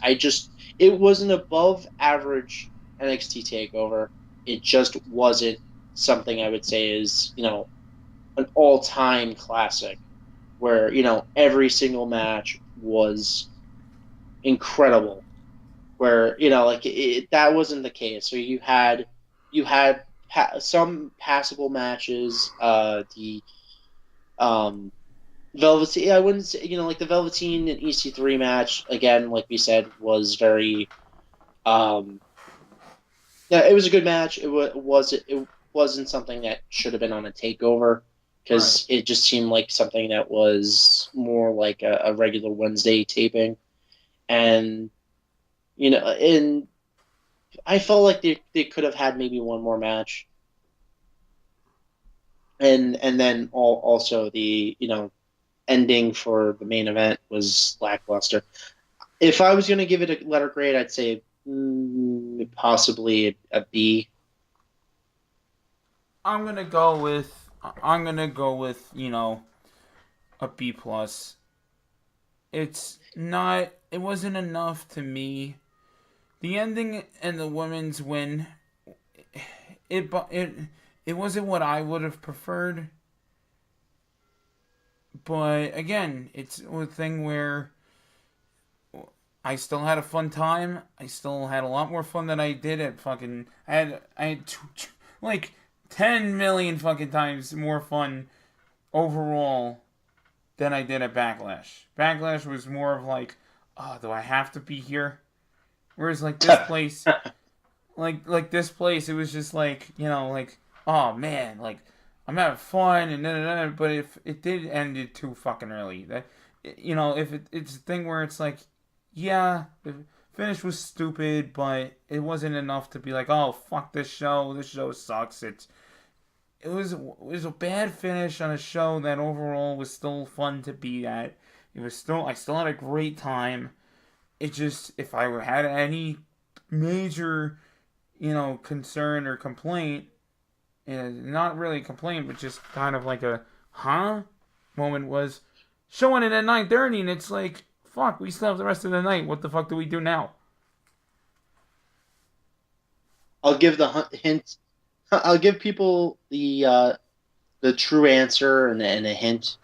Um, what do you think wrestling fans do when they feel like they don't get enough wrestling? Oh man. Oh. Oh. I'm so glad we're gonna talk about this on air. There's nothing. There's Listen. It's not something that you're probably not gonna see. It's probably this is what we're gonna mention is probably gonna be public knowledge anyway. So after the show, since it's 9:30, I tell Pat, hey, let's stay in the area. Maybe we'll run into some guys. We'll run into some guys or girls. From the WWE or whatever, or NXT. But a lot of the reason I wanted to stick around is much like last year, but last year was a little bit different. This year, the same shit happens. So when you get out of the Barclays Center, right smack dab in the middle of the entrance, you start seeing a big crowd. You start seeing people circle around, and in the center of the circle is two random Malakas just fucking wrestling each other. Just doing fucking super kicks and crazy fucking spots and shit. And this shit goes on. Last year they went on for about, I want to say, half an hour or so. Which in theory, that is pretty long for people, The fans to cops just keep coming in. This fucking year, like descended on that shit within like 10 minutes. this shit, yeah, last year was like 30 minutes. This year, like 10 to 15 minutes. The cops come in and break it up. And the best part of it all, I don't know if you caught this, the cops got booed, and one of the cops just started laughing hysterically that he got booed. Oh man. Like, I think it was Barclays that called it oh because yeah, they listen, wanted to get the fans out of there. I'm It was most likely that because they started flashing the lights off and on, and then the cops just because it was too much of a crowd. I think if people had kind of backed off a little bit and just made Like, it because last year they people were have to. backing They off. kind of have to do it because they don't know if it's like a fight or not. I think more And so. God forbid the guy gets hurt Yeah, at the same exactly. It's a hazard spot. because you don't know who's going in there pissed drunk. People could get hurt. Barclays is a liability because it's on their fucking sidewalk. It's not something, it's like it's one it's a thing where yes, when there were some people there that they're not making contact. A lot of people. I have footage on. I recorded. The first like couple minutes or whatever, where guys are hitting super kicks and and they're like missing them by like a mile away. So it's like they're not making contact at all. But sometimes people are. So it's like, yeah, you could be fucking splitting your head open, and it's not good. That's not what you want to wake up with. Um. So That being said, we saw some pretty cool spots. Yeah. Where, I remember seeing like someone just take on like a full fucking like suplex all the concrete. I saw one spot where one guy was on all fours, kind of like what Matt Hardy would do, where Jeff would jump off his back, and one guy is on all fours while another one jumps on his back and does a fucking swanton. I just see a motherfucker just flip in the air, and I just see his feet in the air, and I'm like, oh boy, this ain't gonna end well. Kudos to them because I did not see an ambulance being called. So I want to know. Yeah, I love the fact that I love the fact that we saw two guys, and then at a certain point, it was just like a fucking like battle royale. I saw people running in with like briefcases and belts and different things, yeah. and yeah, we were at least we got as much as I was like annoyed that we didn't get to see like one more match, like in between like the women's match and maybe the main event. Oh yeah. I felt like we got like one more match at the end. See, that's the thing. It's like that's why it's fun just to fucking just for even shit like that. Because like when with Prudential, it's like the show's over and everyone has to leave. You don't see that shit there. You don't see that shit at the Garden. This is one of those places where they always do that. They always fucking do that at Barclays. And it's more so NXT, and you're the one that hit the nail right on the head, where I was like, man, this is so crazy that they're doing this here, and it's always, and it's always on an NXT show, and you're like, yeah, because they're happy to be here. Yeah. It's not like they're, like as much as the ending of the show sucked, at least people were happy. They weren't heckling the show throughout. They weren't basically all the pent up energy that they have in an NXT show is them watching the show and going, shit, I want to do that outside. Whereas you go to a Raw or like a main roster show, and it's usually the energy is mostly spent heckling the show the entire night. So by the time they get out, they're spent. They just want to go the fuck home because they're either drunk or, fucking tired because they've been basically heckling in the crowd for fucking 4 to 5 hours. Not to mention, you're also there from like fucking what, like the early afternoon. You're there from dinner time till the time it's ready to actually go to bed because you have work in the morning. Oh, sometimes it's better to, and again, this is the case with the Indies, and this is also the case with NXT. Sometimes it's better to be left wanting more than to go, hey, I think I was good at the 20th bullshit match that you made me sit through, and now I just want to leave. Like I'd rather feel like I wanted to see more than no more. Please stop.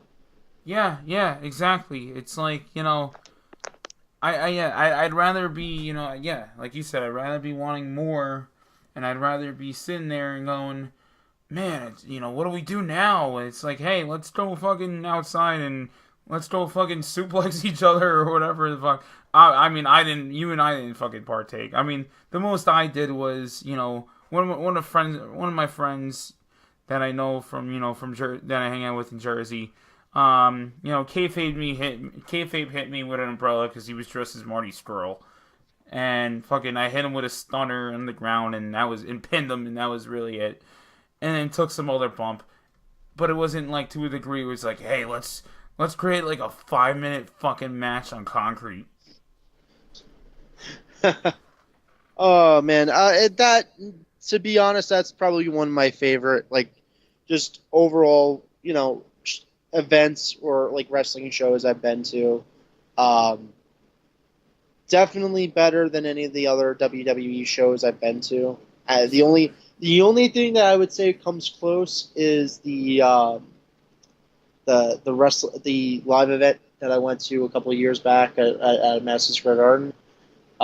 That was a fun show, but by a large margin, this probably overtakes that, just by sheer match quality and just not forcing me to sit through like a 4 hour show for no reason. Yeah, Um, yeah. We were there yeah, for. it's just, like, again, anyone who hasn't been to Barclays Center, hasn't gone to an NXT show, check it out.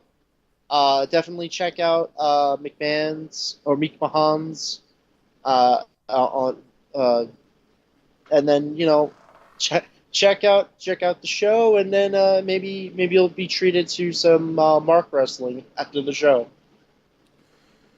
Yeah, man. I just I told you before. I told you before. Fucking I was telling you Okay, all Meltzer. throughout the week. I told you. Didn't I tell you? I told you. What I tell you? Cause I told you. What I tell you? Exactly what was gonna happen. But no, 27 stars. I was saying throughout the week, you're in for a fucking day. You're in for a fucking just a fun overall experience. And I'd say this even topped last year's. Other than me actually getting to see some of the people, like last year saw Kevin Owens, saw Sasha Banks, Liv Morgan, Tyler Bate, and a few others. This year we didn't get to see anybody, unfortunately. So it was like, that kind of sucked. But it still doesn't take away that, overall, it was just a fucking fun time in Brooklyn. Sometimes I feel like I'd rather not see anybody. I mean, like, other than like the actual like meet and greets. Like, if you're in Ring of Honor, they usually hold the meet and greets either you know before or in like the middle of the.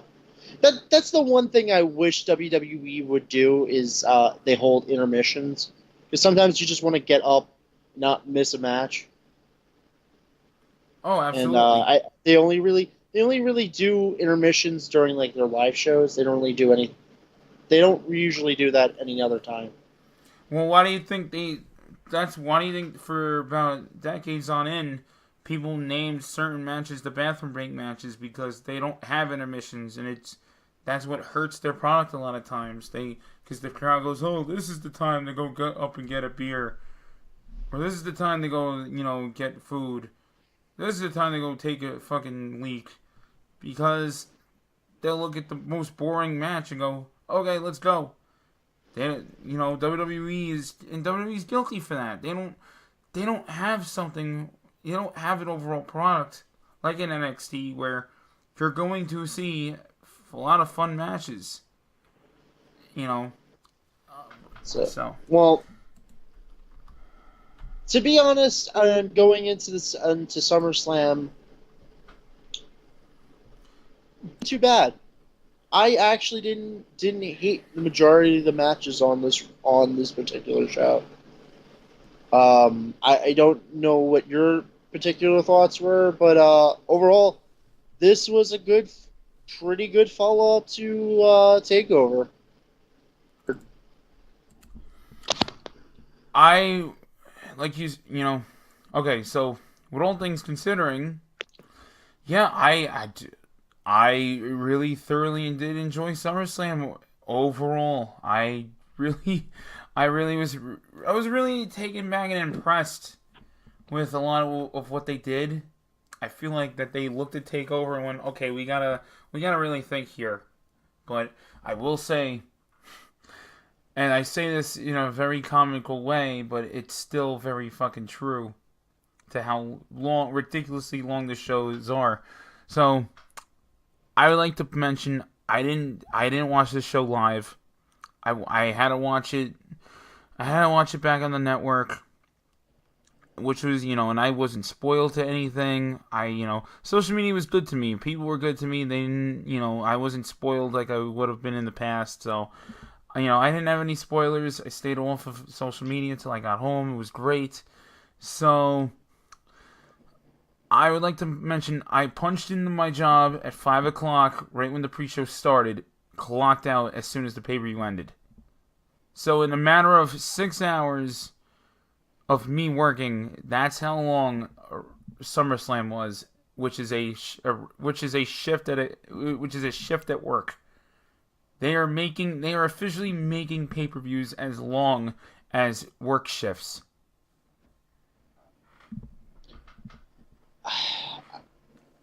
Can I really just shoot like this actually did happen. I finished work on Sunday and I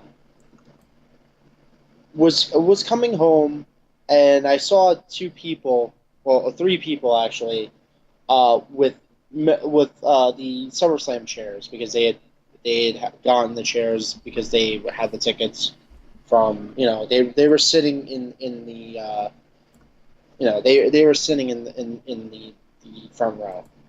Now apparently the guy I was talking to, I think he was sitting in behind Maurice and her Mrs. Child, and the guy was not, he didn't seem like a WWE fan.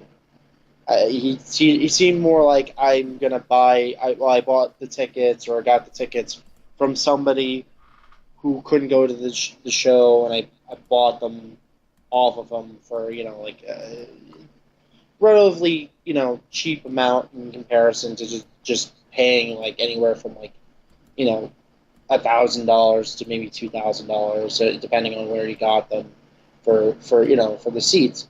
But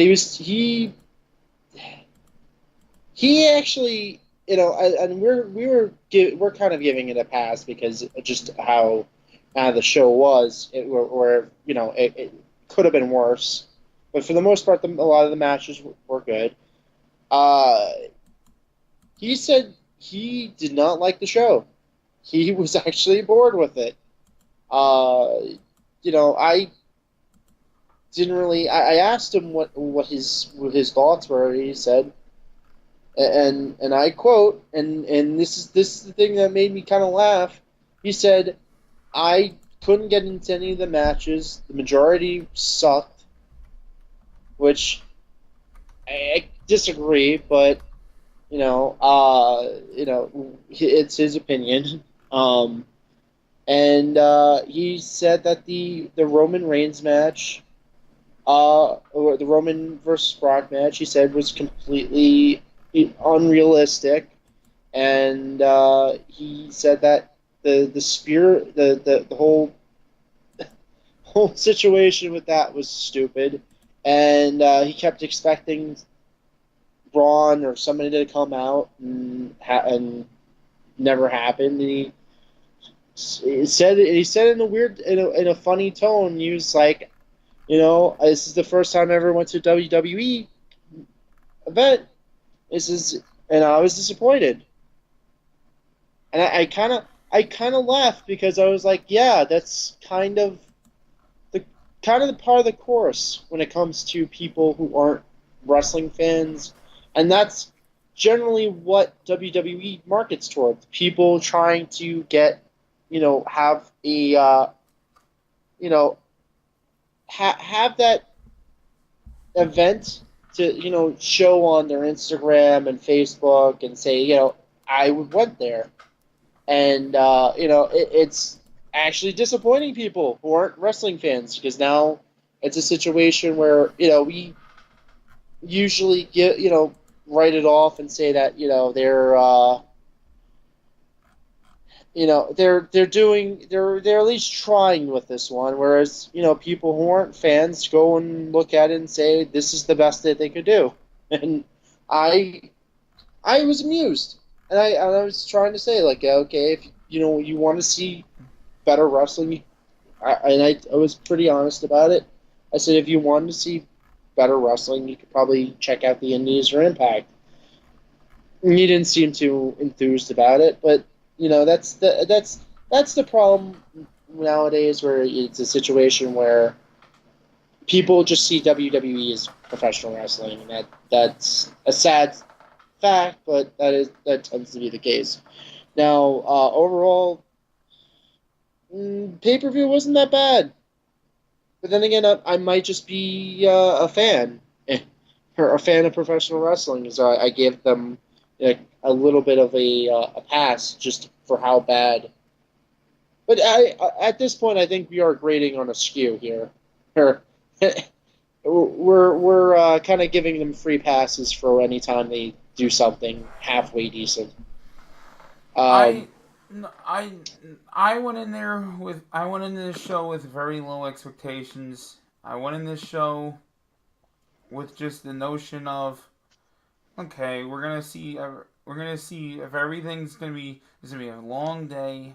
It's gonna be slow paced, and the matches are gonna kind of be hit or miss, mostly miss, and for the most part they really shocked me. It's like a lot of people didn't think too much of like Gulak and Cedric Alexander. I thought that was fine. I thought toward the end they had a lot of fun back and forth.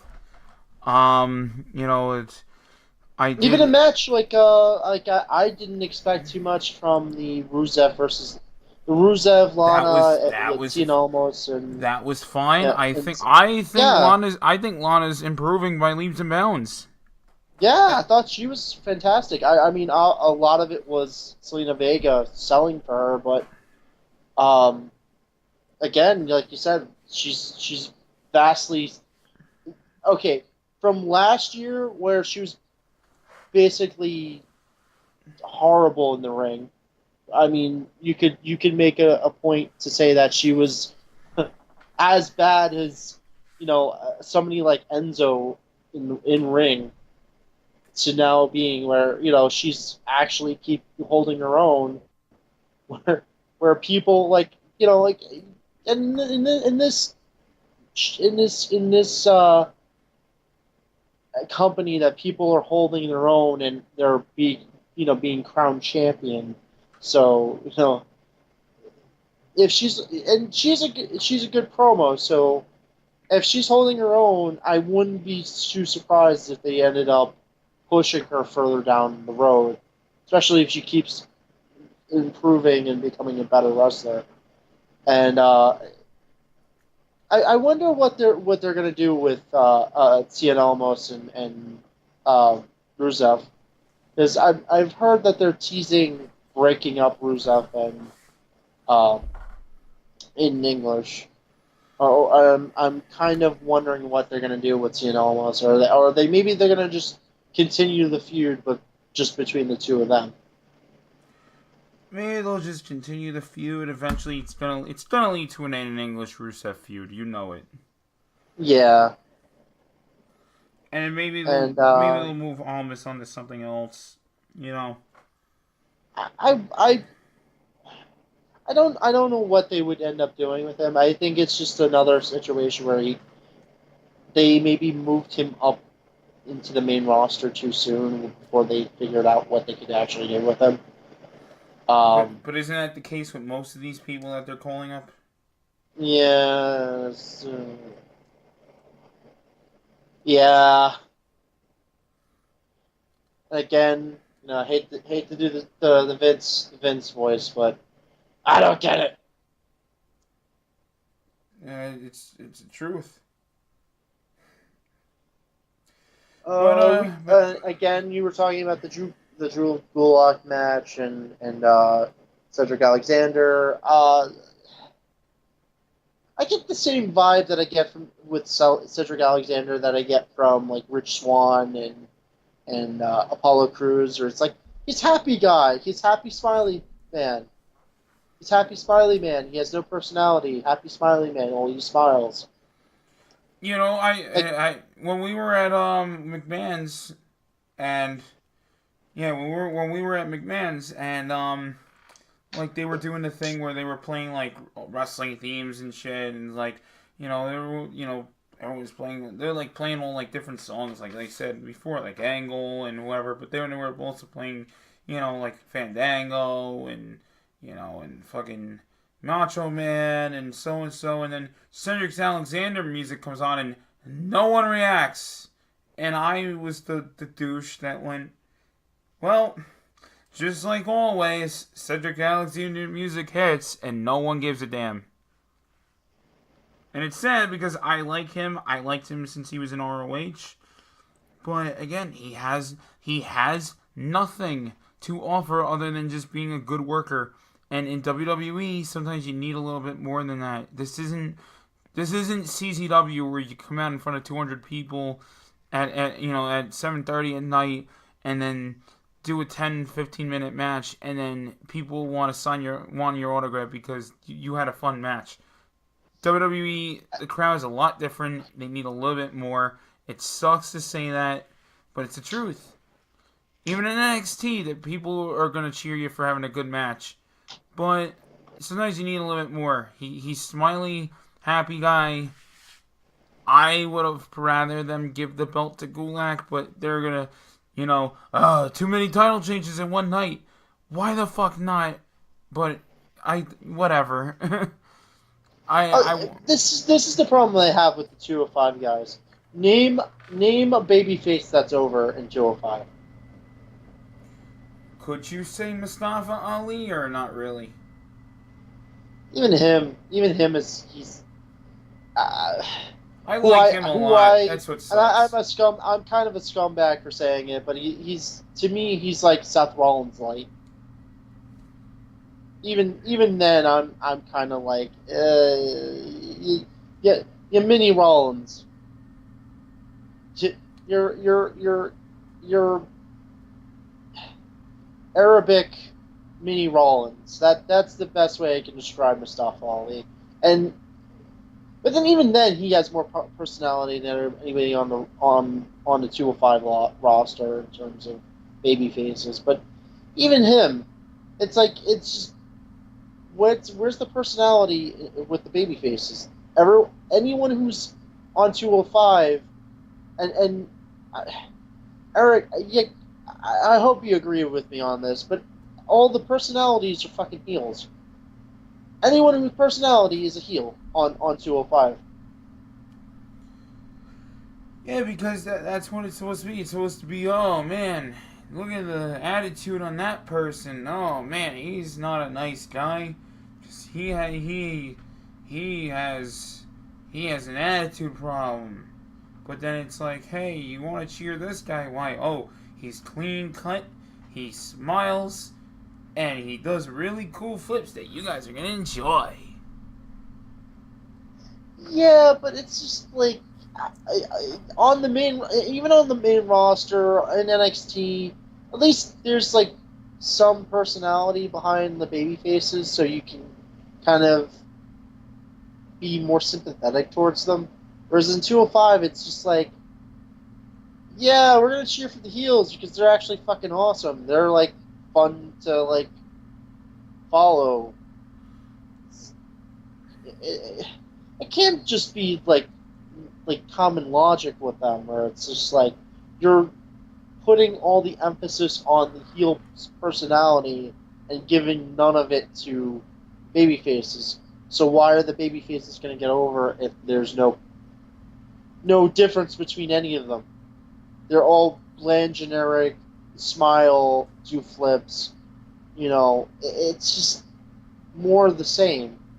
Whereas you've had heel workers in 205 for the past several months, and this was also the issue with Austin Aries, where when he was in 205, he was just another just bland generic guy. He didn't have any edge that he used to have when he was in TNA, and that's why no one got behind him. And that was the issue he didn't get over. He couldn't get over. He was in 205. As big a guy he was in TNA, he was not getting over with the crowd, and you have the same issue going for what was it, 3 years now that we've had the situation where who gives a shit about any of the baby faces in 205 Live? I wish I could disagree with you. That's what sucks. Because the thing is, I like 205. I like watching them, but but I'm also a big wrestling fan. I'm just a big wrestling fan where it's like boots, tights, ring, boom, done. Anyone else? Yeah, it's like I said, they want something a little bit more. I get it. So, yeah, you're right. There's, like a Drew Gulak, what is his personality? I'm more like your social studies teacher where, I'm very, professional and I'm self-absorbed, and I also feel like a little bit of a politician because I want to make this place my vision.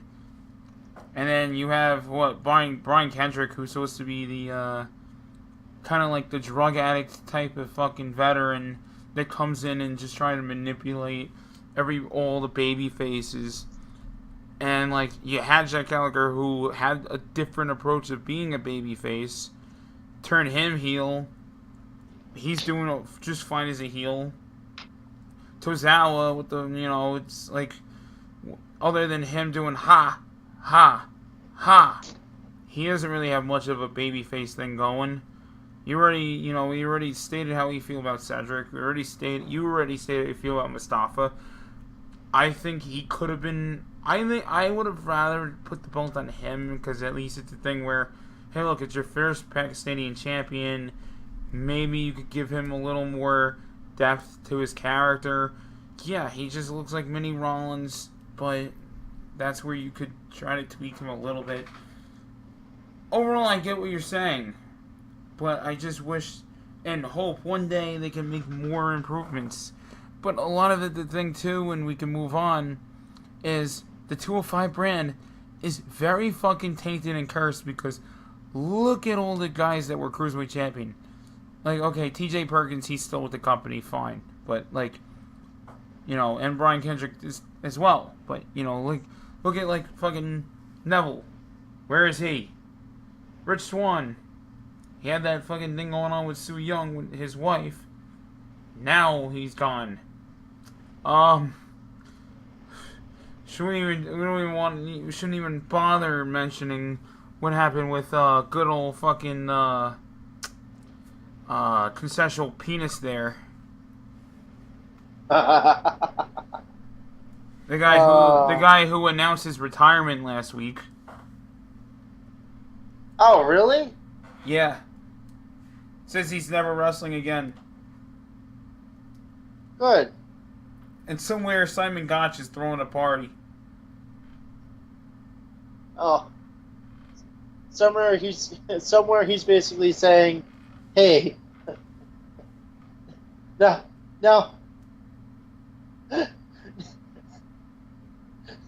Now we'll never see. No, he's actually probably upset about it. He's probably saying, "Damn, we'll never see a guy get clotheslined and DDT himself ever again."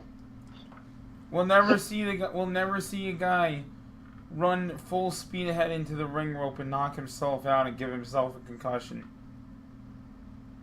on live pay-per-view.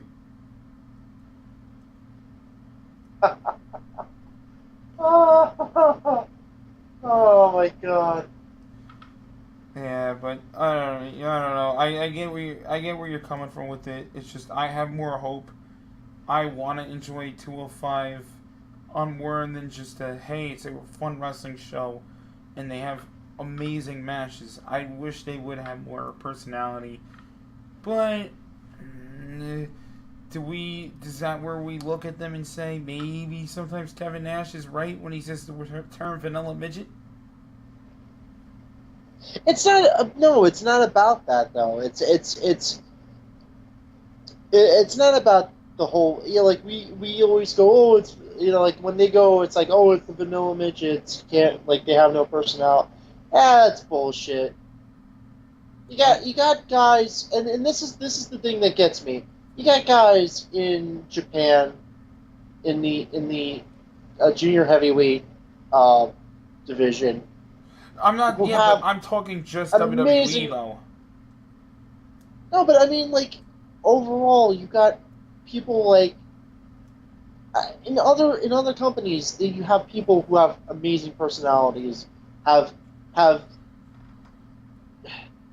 have situations where you have baby faces that are over and are responding. The crowd is responding to them, and they're so fucking over with the crowd that they're chanting their names and buying their merch. And you can look at guys like Takahashi, which by all means, if he ever became a heavyweight later on, I could definitely see him being like a heavyweight champ. So you know, you, it's a situation where they need to look at other companies and decide, hey, this is what we should be doing with our 205 brand.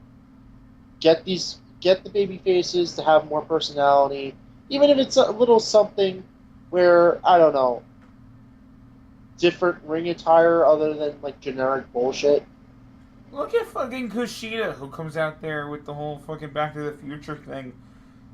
Yeah, exactly. You don't really need to you don't need to give them a full backstory. Just give them a little bit of little bit of quirks to let them stand out. Like that was the one thing I will give them. Jack Gallagher was one of the guys But that before he turned heel, he actually had a little bit of but personality. see, that's what I had a problem with them with. That guy should have the cruiserweight title. That guy should have everyone they have there should not be the heel. Doesn't Yeah, he's doing fine as a heel, but if it's not broke, don't fix it. Why the fuck did they need to flip him is beyond me. He was just fine as a fucking babyface. The whole charming gentleman thing, and then you really provoke him, he's gonna turn it up and he's gonna get dirty with you. But he did not need to be fucking heel. Yeah, but I mean the thing was with him, and I think you'd agree with me on this, and this is going to be my final point.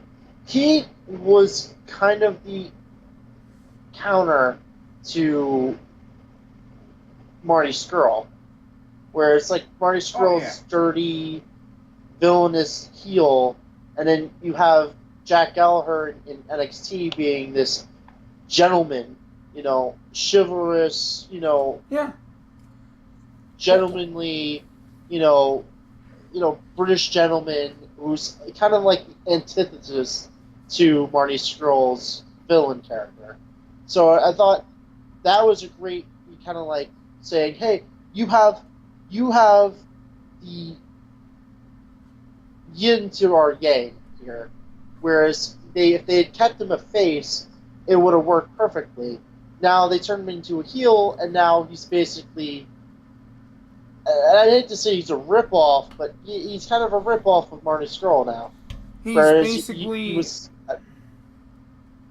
I'm sorry, but he's basically Marty Scurll and William Regal put together now. Yeah, before he was the antithesis of Marty Scurll, where now he's just basically another ripoff. Yeah. And it's one of those things where they need to look at and logically say, hey, we rather than trying to rip off other people in the indies, let's try and make these characters unique and memorable in their own right. And I feel like 205 is one of those situations where they've been lacking, and it's been hurting them. But then, anyway, though, we move up back to the pay-per-view, and what to me felt like the a Monday Night Raw match. I didn't see a whole lot of, but from the clips I saw, it was the B team successfully retaining the belt against the Revival. It just felt like, and it's, Revival's capable of much, much more. For them to just go out there and, have the typical match and have the win, another fluke win with the B team winning. I don't know. So, Look, I don't like. I mean, it's not like I don't like the B team. I just don't think they should be champion. It brings down the entirety of your division, and especially considering it's a division that you have somewhere. You have the Authors of Pain. Ugh. They made one appearance and then they're suddenly gone. No, you know what they're doing? Actually, they're in a really lengthy feud. They're in a really big feud. You know who they're feuding with? They're feuding with the best team ever to compete on main event Titus Worldwide. Because the feud is so great that they have to have that keep going.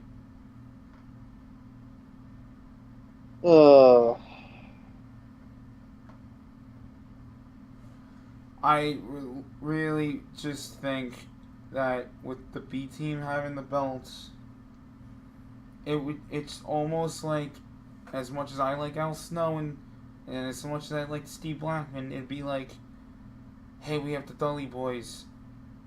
Oh man, the guys from ECW? Yeah. We have Edge and Christian. Oh, the guys from the Brood? Oh, sweet. Hey, we have this upstart team, the Hardy Boys. Oh, cool.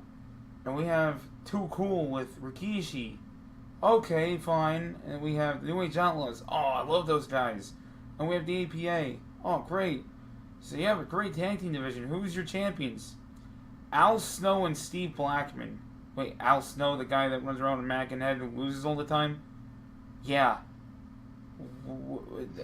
How are they the champs and not the big, 6'5", 300-pound ass kickers who fight people in bars, and one of them was a former WCW champion? Why are martial arts guy with a piece of cheese on his head and Al Snow with a mannequin head champions? You know what I mean? It's like, and again, I like those team, but I would acknowledge that that's goofy. I like the B team. It's goofy though. It's goofy with them having the belts. The Revival, I feel bad for them, but it's one of these things where great workers, WWE doesn't see them having the type of driver character to make a good storyline for whatever fucking reason. I think otherwise they've done just fine in NXT, but whatever. They see them as fucking just, hey, let's just put them in there as fodder. Well, what the hell is one thing I'll say is where the fuck is the rest of the tag team roster? Like, I don't even know who's on Raw anymore. They changed up the brand so much that I even forgot. And I'm usually good with keeping track. I'm one of those weird, like, I have like that weird like Rain Man thing where it's like I could tell you sometimes if you tell me a year, like maybe like 75% of the time I could tell you who was on what show. Nowadays I couldn't fucking tell you who was on Raw as far as tag teams go. I mean, yeah, AOP, Titus Worldwide, Heath and Rhino, Matt Hardy and Bray, even though Matt Hardy's, slipping into a producer role because he's injured. Chad Gable's somewhere lurking around Raw. I think Jordan's done wrestling. So there goes American Alpha. Wait, he's done wrestling? It looks like he has problems with his neck, so Ah, shit. he's kind of shadowing people on how to be a producer. Ah, okay. Yeah. So okay. Yes. Gotcha. So yeah, the tag team division on Raw more basically is lacking. I'm fucking all set with the tag team division on Raw. I don't give a shit. I just again I like the B team. Doesn't mean they should be tag team champions. You know. So I'm all for Are the whenever they Usos lose the still on belts. SmackDown? The Usos. Before this turns into where's everybody? I there's a couple teams I haven't seen in fucking forever. Like the Usos. We should What? just do a show called "Where's Everybody." No, because that's what it's gonna turn into. Where is everybody on every other show? And that's oh god. They're all in catering, and JDG is probably snuck back in there. Oh god. Big Show's flipping out because he's like, no, the sandwiches are for real wrestlers. No, you can't have those Dre beats. I have those Dre beats, but they are handing them out. I said I want those Dre beats, but you have twice to 7 times more money than even guys that get paid 350 grand, and you're telling me that you're the one that's going to be the chief state.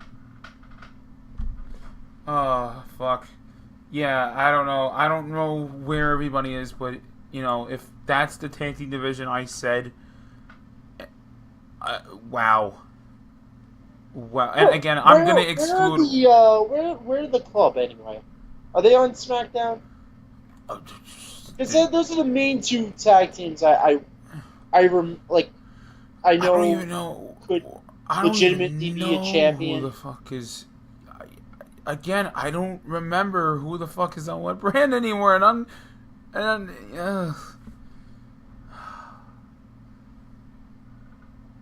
You know who would know? Bobby. Because he follows WWE yeah. so religiously. I think I love you, Bobby. I love I you. think we could actually convince him. I think we can. He's so out of tune. I think we can actually convince him that fucking CM Punk came back. He'd be like, "Oh, he did." He wouldn't believe that. He wouldn't even believe that. Okay, we could probably convince him that Crime Time came back though. Oh, oh man! Did you see how cool on Raw? He bit off someone's nose. Oh man! Oh, I actually had to message him though when Kaku was on the Japanese card. When they were in California. Otherwise, he would have not fucking known. I want to know what, like, the guy spends a lot of time on Facebook. Like, you mean to tell me the guy just has a complete cave of nothing wrestling on his wall?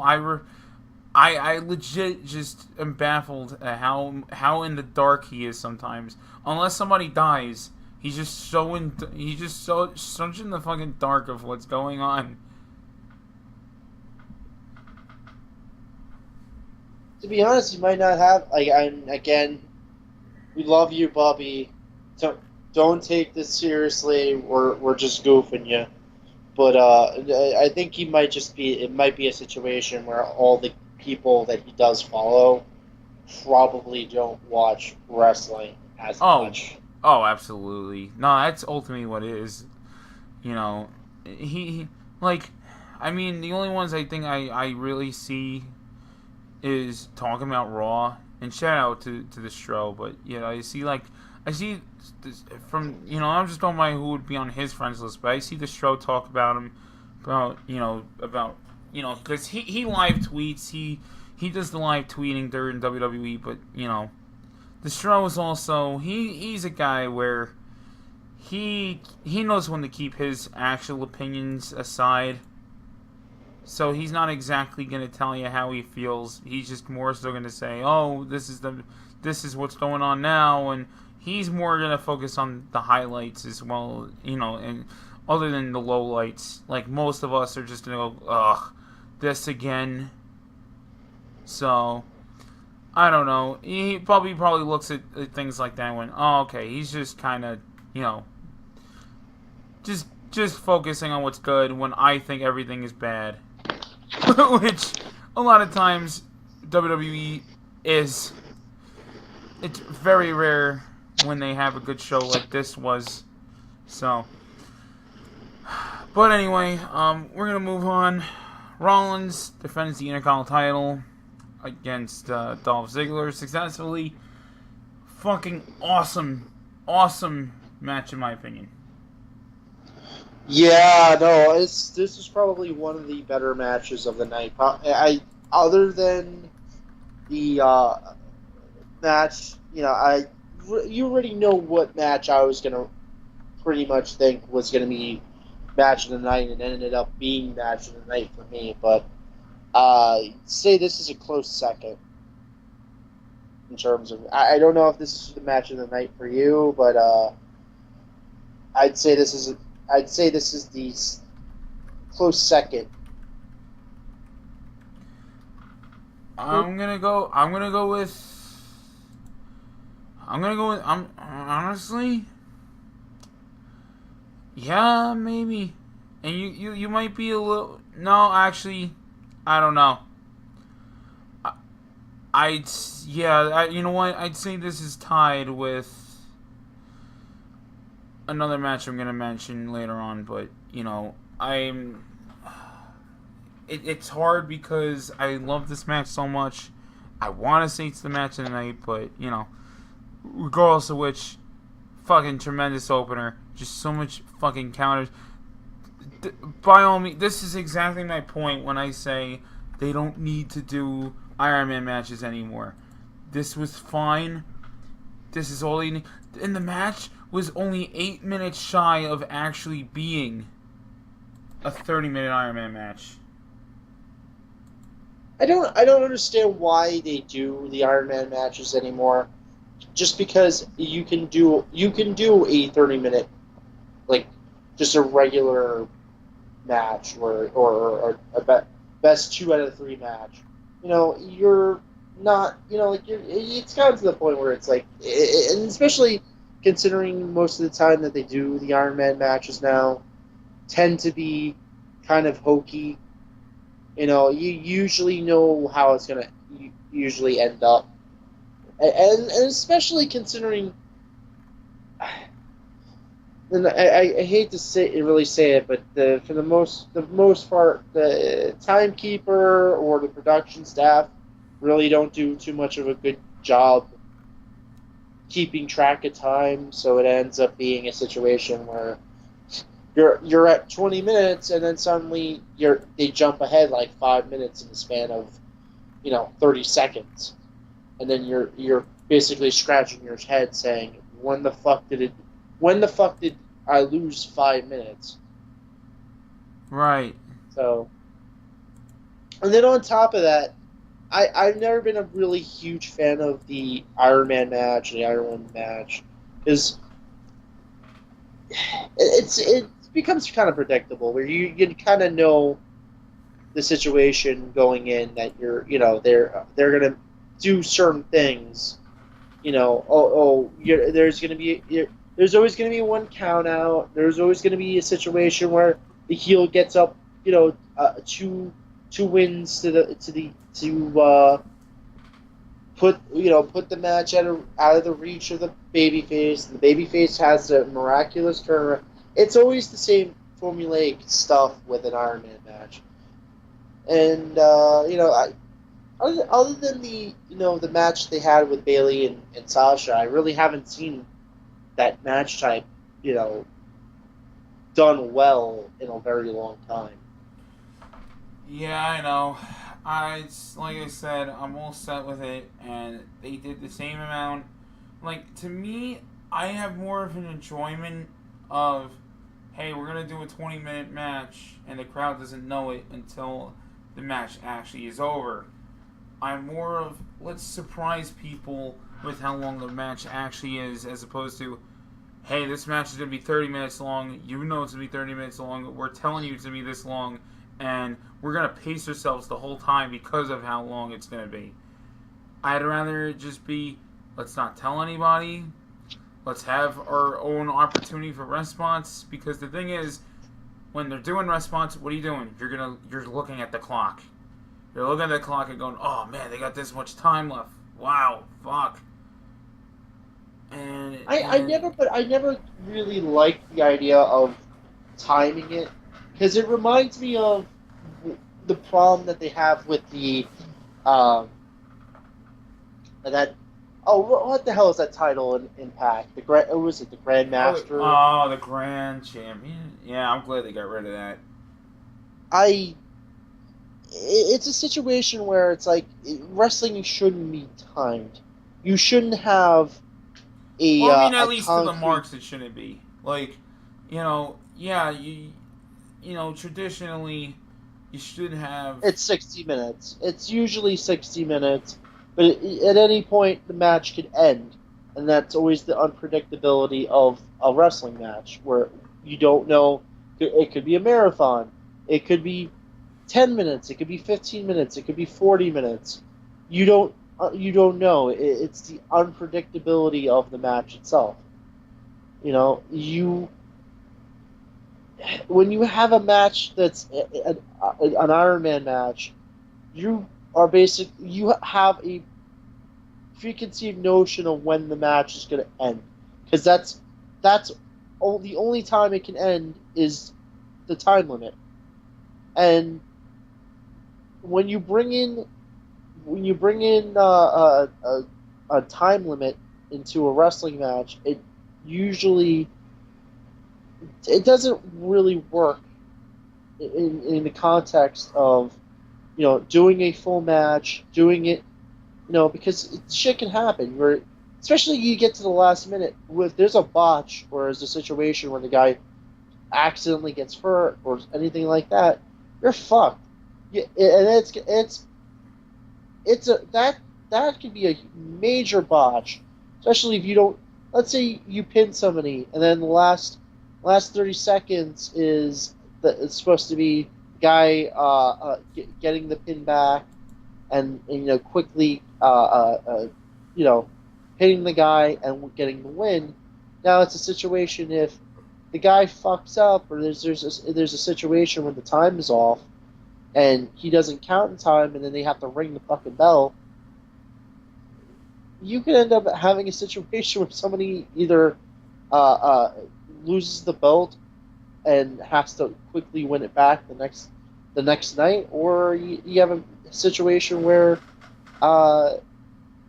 you have a complete botch and people are fucking screaming bullshit in stands, and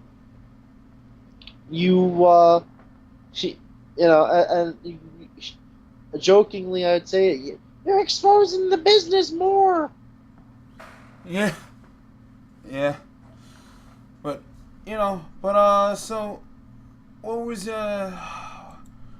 what are some spots that you liked in this match before we move on? I liked a lot of the hope spots in between with Rollins and there's a lot of hope spots. There's a lot of spots. Yeah. I thought that the match. I for some reason even thought when Ziggler hit even just the fucking zigzag, I thought the match was over. I also liked the interaction. I was really shocked that Dean didn't turn heel, but you know what? Whatever, fine, I guess. I liked the interaction between them on the floor with Drew and Dean. My favorite spot was the reverse. Fucking like the fucking inverted superplex from the top rope into an inverted Falcon Arrow, I guess you would call it. What was up with the bleeding? Was that intentional or Nah, that looks hard way. uh Yeah, okay, that I'll looked I'll, completely I'll hard way. describe something that somebody said to me, and I laughed pretty hard. I kind of, well, actually didn't really laugh in front of the guy because the guy, I think, was serious about this. He not a wrestling fan. Like, it was the same guy that was at the show. He said that one of the matches, and I think this might have been the match he was talking about, where he said, um, the blood looked fake. Oh, this guy's just fucking just shitting on everything.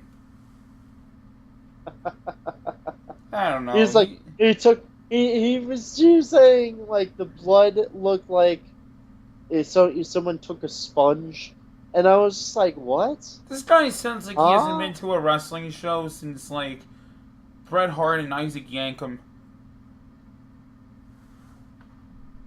I don't know. He's never been to the guy I was talking to had Oh, never he's been to a never been to a wrestling show. wrestling show. So Okay. Well, he hasn't that's the never type of watched a fan that wrestling show. yeah, no, you're getting people that aren't wrestling fans. They're not even marks.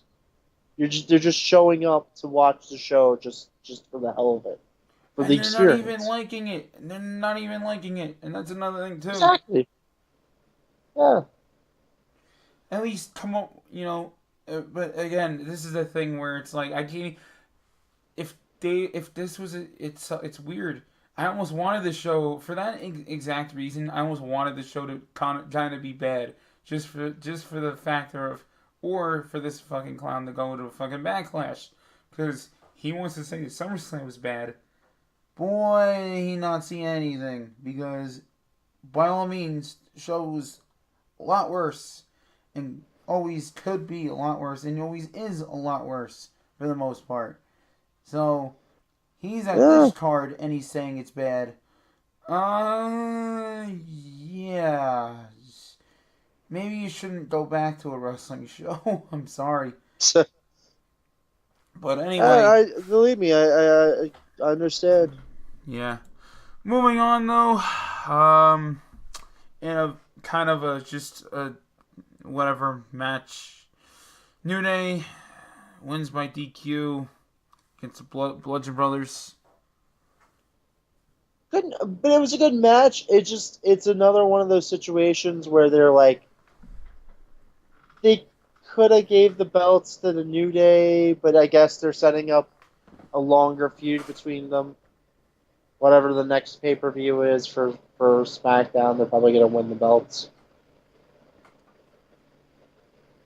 Um, Sorry to do this to you, but I saw that the New Day won the tag belts because Eric Rowan's supposed to be out for 4 to 6 months. Oh, So yeah, they swapped the belts in SmackDown. I guess they didn't want to do it on the pay per view because they already had 4 title changes. So yeah, okay, all right. I didn't know Rowan was hurt. I didn't either. I don't know what Huh. happened, but yeah, it looks like he's gonna be out for a little bit. So That's been the poor second Luke. major injury he's had in the past 4 years, right? Yep. Is he was out. He was Yeah. out for a while. When they were he was out when they were doing that Randy Orton Bray feud. Then he came back like right after that when they did the brand split. Or the not the brand split, the reshuffle. That's basically what it is the fucking reshuffle. Yeah, Yeah, during the I don't truffle know. shuffle. Yeah, match was just, it was okay. Whatever. Yeah, Whatever. I thought it was a good match. I just thought the ending was stupid. Yeah. Well, the thing is, they're capable for doing better matches. For SummerSlam, yeah, okay. None to write home about. Next match, though, we had Braun Strowman um, defeat the Canadian Brawler in a minute and 50-second squash. Oh, what was the point of this? that's not mini. Oh, that's not the Canadian. Oh, that's not a job guy. Wait, who was that? Oh, that was Kevin Owens. Oh, Kevin Owens is the job guy now. What Yeah, no, okay, they because I they no they're why going back to the Attitude Era. Remember, they threw him what off the cage. He was supposed to be Mick Foley. Now he's another Attitude Era a staple, the Brooklyn Brawler. what why was this guy? I uh, I don't get why the fuck they thought, hey, let's Just make. job Kevin Owens. I don't. I don't get it. What makes them think that this guy is gonna remain a heel and people are gonna still boo this guy? He got slaughtered, slaughtered in less than I don't two get why minutes they needed to do this match in the first place. Because to get them both on the fucking card. yeah, but That's okay, all it you're is. getting them both on card, but they could have done something else. They didn't need to have a match, especially a match that we both knew was. Well, I mean, it was either he was going to get slaughtered or you would have a situation where there was going to be an upset, Couldn't and they do something obviously, silly like? Couldn't they do like a silly type of thing where Elias comes out to do his concert, and I know Elias was out there, throughout the night, but couldn't they do a thing where Elias is supposed to do his concert? Kevin Owens comes out there and goes, "Oh, buddy, I want to do a song with you, buddy," and they do a funny skit together, and then Braun comes out and flips, both of them on their fucking heads and does the whole growl thing and walks out, and steps on the guitar. Like, they could have done something different than just, oh, let's have a match where KO looks, silly for constantly losing, and we wonder why he's a heel.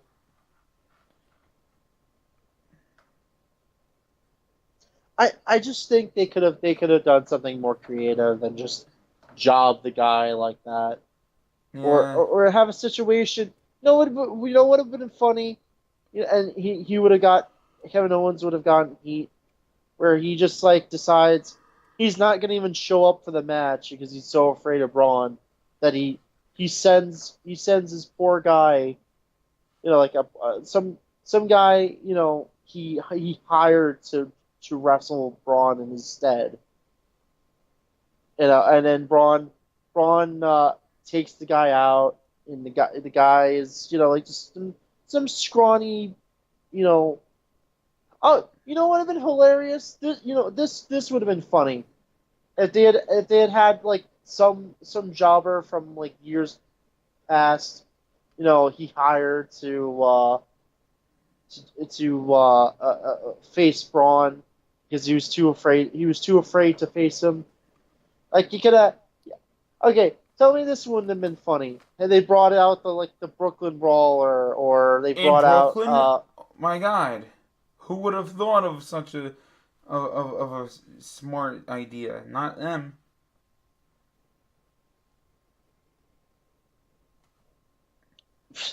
or okay, yeah, you have I don't know, you get there's a number of guys that would have been funny, like it would have been an Attitude Era, nod or something, or it's just like just why job Kevin Owens out for no other reason than to just you know have a situation where he goes down, he gets pinned in like no time, and then suddenly you were supposed to say, boo him, boo the poor guy. You're just getting sympathy for the guy. The only thing I could think of is maybe they're punishing him for something. Yeah, I don't know. Maybe to put the Vince cap on is he's probably just going, yeah. This is what he gets for not losing the weight when I told him to. Could be. Could also be him them getting even with him for sticking up for Sammy. I mean, he hasn't been the True. same. He hasn't been the same since that whole situation in Europe when they got kicked off the tour, and especially with the whole thing with the New Day where they were accused of you know you know not doing going into business for themselves. Right. So Right. I wouldn't be surprised if he's still being punished. And still looks strong, so whatever. But Yeah. it's still Kevin Owens deserves better. Yeah. Of course. But next match we had I far exceeded my expectations as well, and I honestly I'd like to say that the next three matches in a row, which funny enough were all SmackDown matches, all had me very much interested. This to me was the meat and the potatoes for the most part, consistently on of this pay per view. Um, Charlotte, winning the women's title from Becky and Carmella, and honestly, I'm going to give a little bit of a nod to Carmella. She shined in this match a lot more than she used to. She still got work to do, but I think she did fucking okay. Yeah, at least she's pulling her weight now.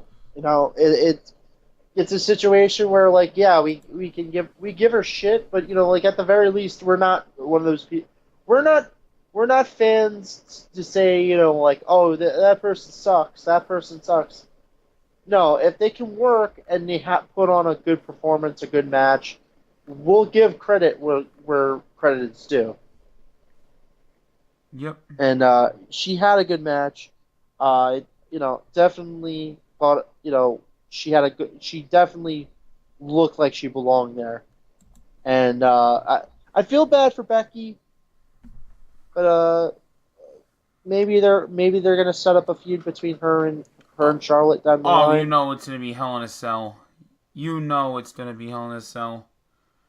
I just I'm love that the I'm story. actually not. I wouldn't be against it.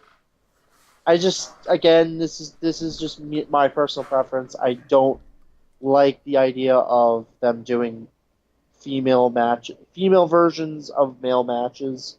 I feel like they should have their own match types, and have the writers and the bookers be smart enough to at least come up with stuff rather than just recycle things that the men do. Yeah, I know. But what do you think? What do you think is gonna happen when they gotta have to? We have to name one pay per view after a match type and go, oh, because it's called Hell in a Cell, we can't do just a cage match. We have to actually do a bunch of Hell in a Cell matches because that's the name of the pay per view. So Yeah, yeah, it's telling that. Um, I will, agree with a lot of the consensus out there that, to a degree, that it's silly for Becky to be heel because people are going to sympathize more with her because Charlotte's always getting opportunities, and it's like, hey, what about Becky? Becky's talented. It's like, you know, for her to diss the I, crowd is going to be very fucking silly to watch. I didn't watch SmackDown yet, so it's going to be silly to watch. Though I will say it's a double-edged sword because I hate to say it like this, but knock on wood, anything happens to Flair, if Charlotte's a heel, guess who's got to go back to being a babyface immediately? true. So it's a thing where it's just you gotta kind of enjoy it for what it's worth, and maybe Becky can make it Actually work. Who enjoy knows? her as a heel. I feel like she is a stronger heel than she is a babyface. Who A lot of Charlotte? her, yeah, Charlotte Flair. Well, Charlotte is a better, hands down, is a better heel than she is a babyface. Her promos sound so much less stilted. Um,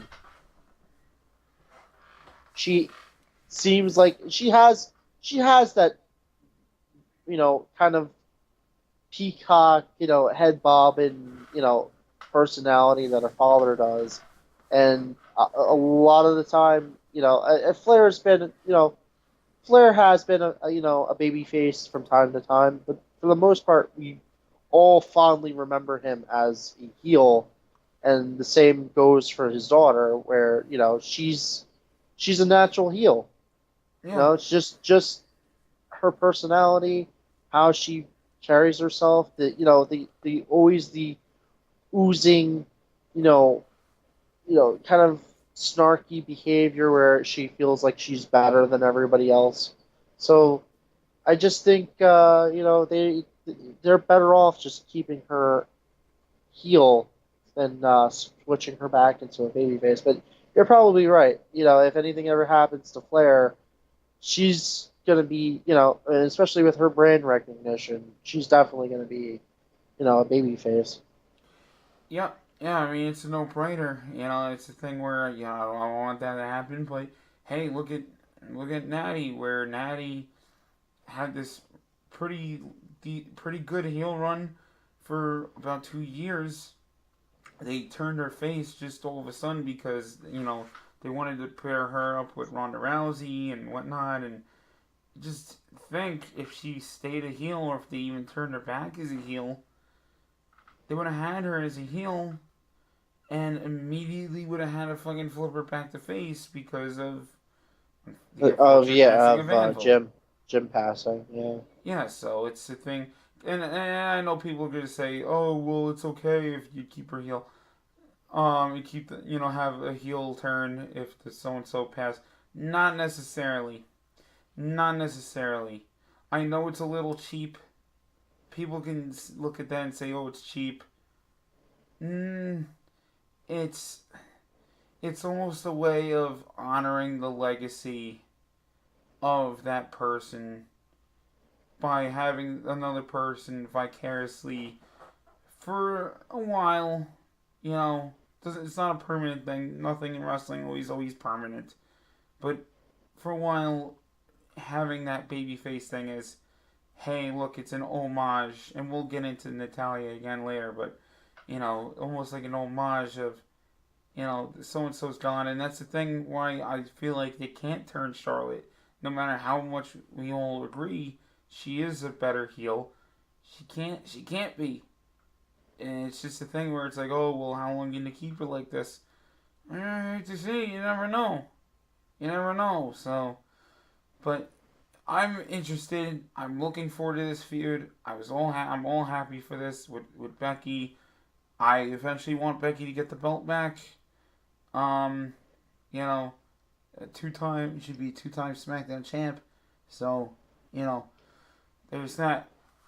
Um, let's see. Next up, though, we had Samoa Joe against AJ Styles, and Joe wins by disqualification. This is a match for the WWE Championship. Look, I know that this match, people look at it on paper and go, "Oh, right, it's Joe and AJ." I've seen a lot of matches in them in TNA, and they were phoning it in. And this is like, and we're not talking like 2007.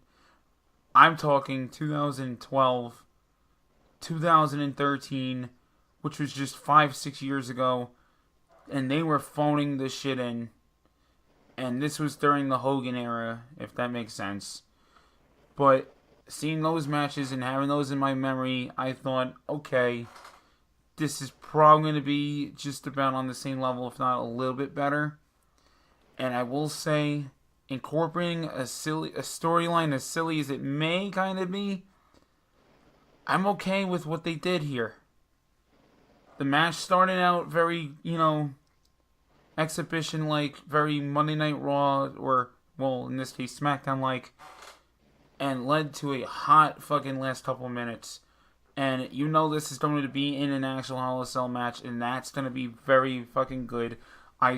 This match got me more. This match actually got me excited for Hell in a Cell to see those two go at it again. What do you See, think? the thing with this feud that I think was missing for the Nakamura feud, and I mean I did like the match that he had with Rusev, but I thought this was more personal.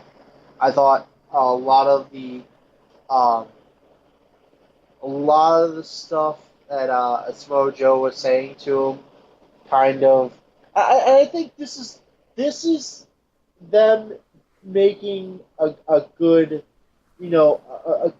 making a good feud behind AJ Styles, which they haven't been able to incorporate. Where it's a situation where it's like they finally went and I've been saying this for a while. AJ is a family man.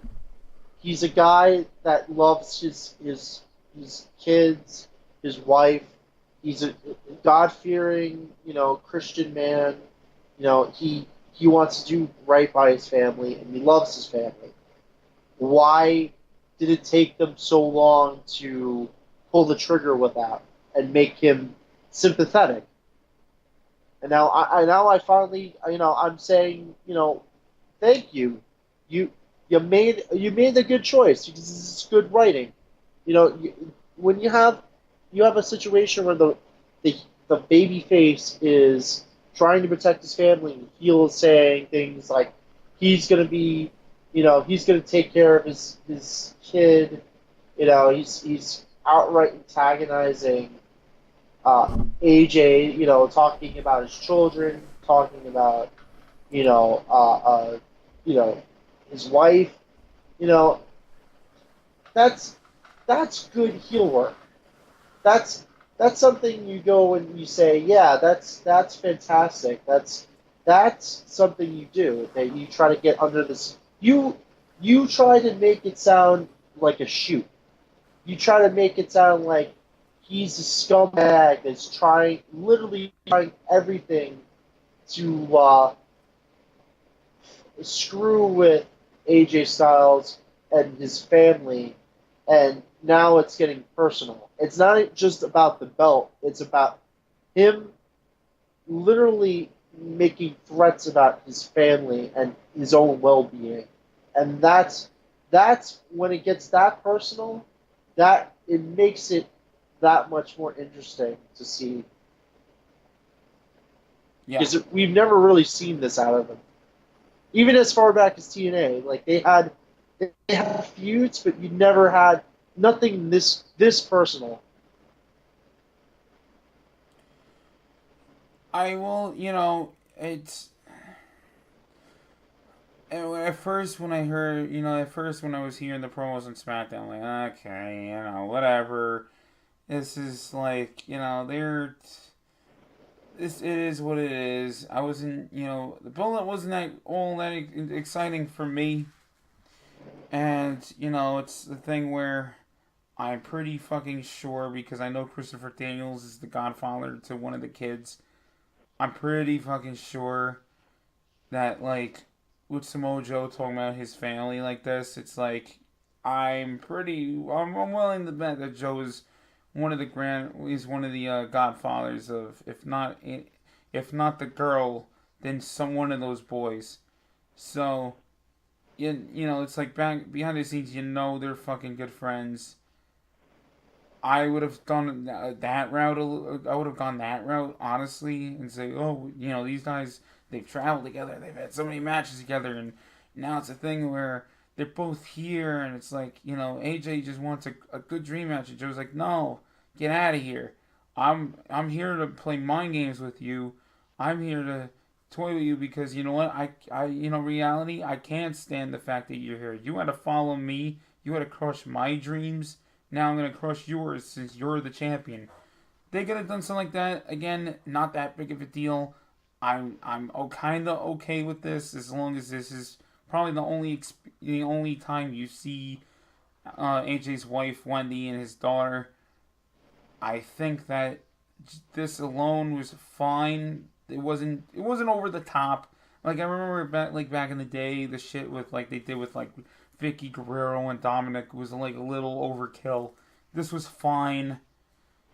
Joe talking to them and saying, "Oh, Daddy's not coming home, but I'll be your daddy," and that shit was awesome. AJ running out like a fucking madman with blood coming down his face, beating the shit out of Joe with chairs. And then See and that then the that kicker. works. And Yeah. then the kicker. the fourth wall break, as Soup had mentioned, where he tries to grab his daughter, and his daughter couldn't be near him because she's petrified because she's saying to him, "Daddy, you're bleeding," which was a throwback spot to when Noelle Foley and Beyond the Mat was flipping out, crying hysterically because The Rock is beating the shit out of Mick Foley with a steel chair. Wow, yeah. So it was like, man, what a fucking... It just felt like a real moment. And, and that's why between the two, with this and the Intercontinental title match, I'm going to say, AJ and Joe, you know what? Fuck it. Those two matches right there are tied for me with match of the night because of story reasons. Story reasons, I gotta tie Joe and AJ. It furthered the story, and the same could go for our next match even too.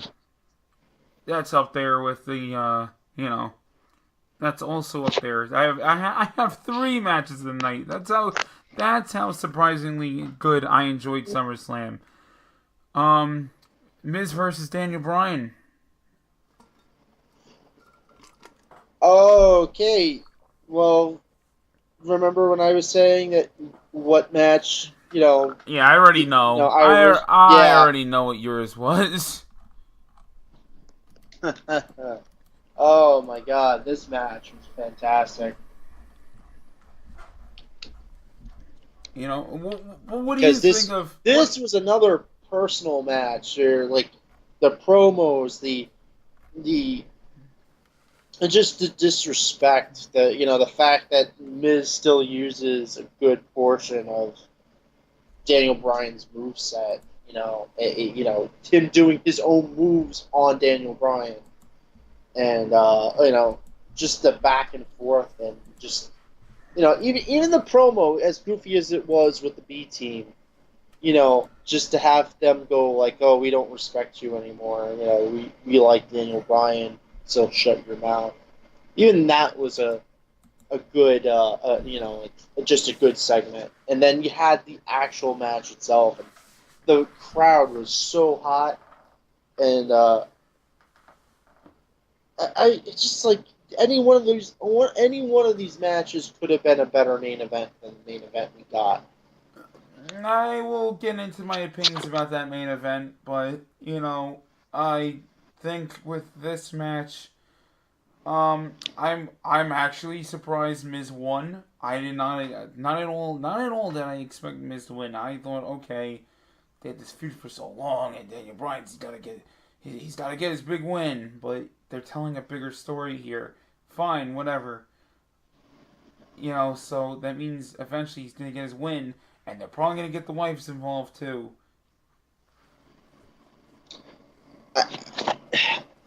I'm fine with it because then it kind of furthers the storyline along. I don't have a problem with it. Miz winning kind of has a situation. It has twofold situations where now you have Miz get a legitimate win against a guy that has the pedigree, like, and I mean, it wasn't like he when he beat Reigns earlier in the year, it wasn't clean. This pretty much this was a clean victory for him, and it kind of gives him some credence because he's beating a guy like the Miz in his career hasn't really beaten too many people clean. He's usually doing something heelish to get the match, and it's never given him that much credibility. Whereas now he beat Daniel Bryan, and Daniel Bryan's beaten guys like Cena and Batista and Triple H clean, and now you have the Miz beating Daniel Bryan. It's like Yeah, no, I can kind of see if maybe Miz could beat one of those guys. Then it gives him some measure of credibility. And then the second thing is you're setting up any future feud between Daniel Bryan and the Miz, and then the Miz has a ton of ammo for his promos where he's saying, well, I beat you once before. You're not that great. I use all the moves that you were famous for, but I am better than you. I can do all your moves and still beat you. And I think they have in the coming feuds. I'm actually this is another match I really hope is at Hell in a Cell because I feel like they would be fantastic and the amount of shit that they could probably do. I mean, you're already gonna have, you're already gonna have like fucking at least 2 to 3 Hell in a Cell matches as is. Um, if that were the case, I would think if maybe not put the girls in, put this match in there. So if you are gonna do a third Hell in a Cell, that's not a championship match. Yeah, let it be Miz and Bryan, because again, an 8-year story is fucking fantastic. It's the long, it's the longest, it's the longest thing they have with continuity right now. Why not intensify it more by that? Just up the ante more. Put it inside a Hell in a Cell. Boom. You know. Um. But the match itself on SummerSlam, I was liking the whole interaction with Maurice got involved too, and that they're gonna fucking do like I said before, they're gonna have fucking Brie Bella eventually get in and all this stuff, you know. So, but then we go on to a fucking squash match between Finn Balor is coming back as the Demon, taking out fucking Barback Corbin. He needed that. I mean, really at this point, who the fuck gives a shit about Corbin? I mean, He's dead in the water. Balor, Balor needed the win, and then they wanted to they it's I kind of knew what happened on Raw, but he he kind of needed the win, and again we haven't seen the Demon in a while, so We haven't seen the Demon since last year when he had to fight AJ Styles at that TLC pay per view. yeah, and since then we have not seen the Demon, and it was good for them to just bring him out, let him get the win. Uh, at least so the next night he didn't look like a complete fucking goober against Roman Reigns. You know, I dude, 'Cause honestly though, when I see him without the pain, he looks like a regular fucking guy. We all know. And then he comes out with that entrance and the close-ups they do of him with the headpiece and the smoke. He looks like a fucking star. Like it is such a fucking amazing thing to see. He just looks like a fucking superstar when he comes out there.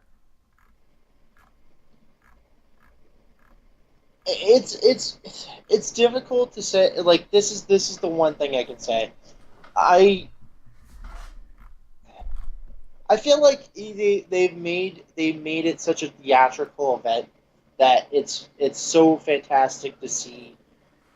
Finn when he's out there, he's doing the entrance, and he has all the demon makeup and the hair, and I just I wish they could do it more often because you could still have the theatricality of it, but it's just like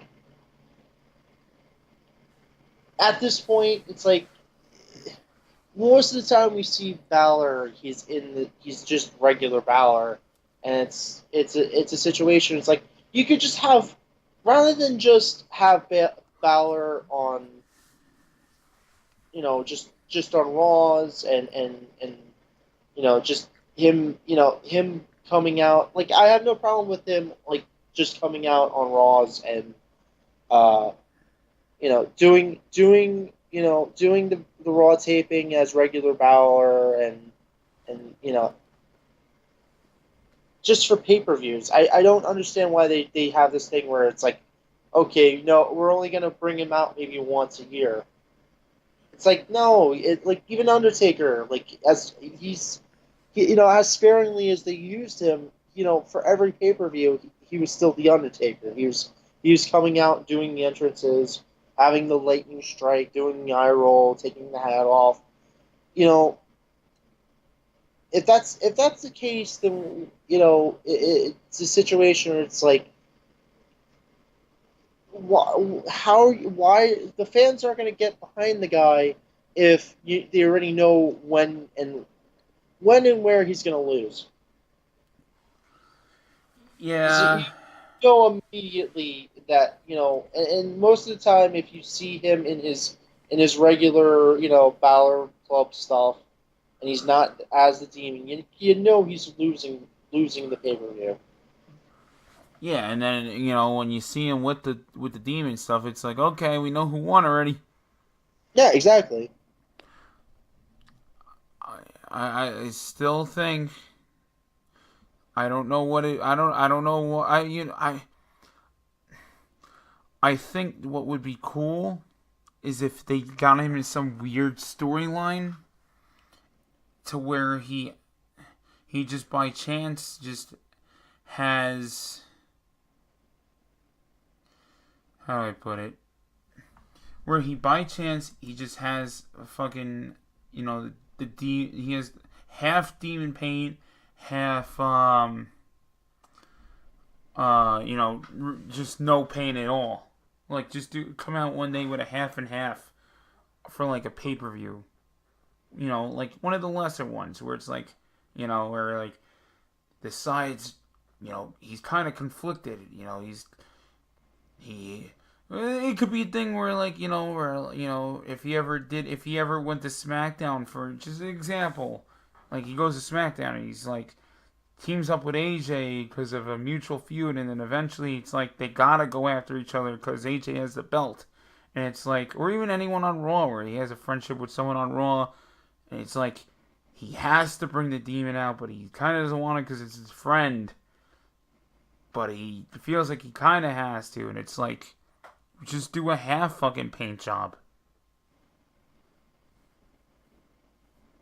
Yeah, I mean, I can also see Yeah, that. like a Two-Face thing, Um, basically. yeah, I know. I could definitely see that. I kind of just wish they would do something else besides Do what now. they keep doing.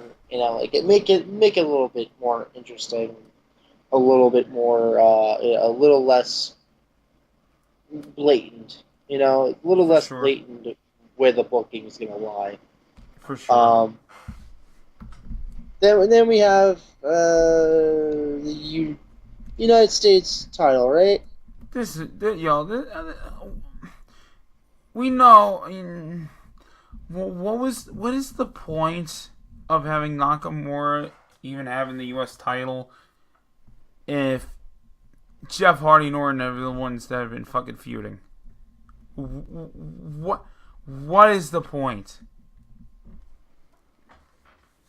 So I could speak like this, and no one care, and I am champion, so I won't leave company, and Jeff Hardy and Andy Orton fight, and then next pay per view We do triple threat too. That's actually a pretty decent Nakamura impersonation, if I say so myself. It's basically how they make him sound. Yeah, it's not hard. It's hey, we're gonna do a can you do a Japanese it's a Japanese man doing a Japanese impression of another Japanese man. Oh, But fuck. make him sound more sarcastic. Am I wrong for saying I'm all set with Nakamura being in this company? Oh no, please, Nakamura, do us a favor. Please go back to New Japan.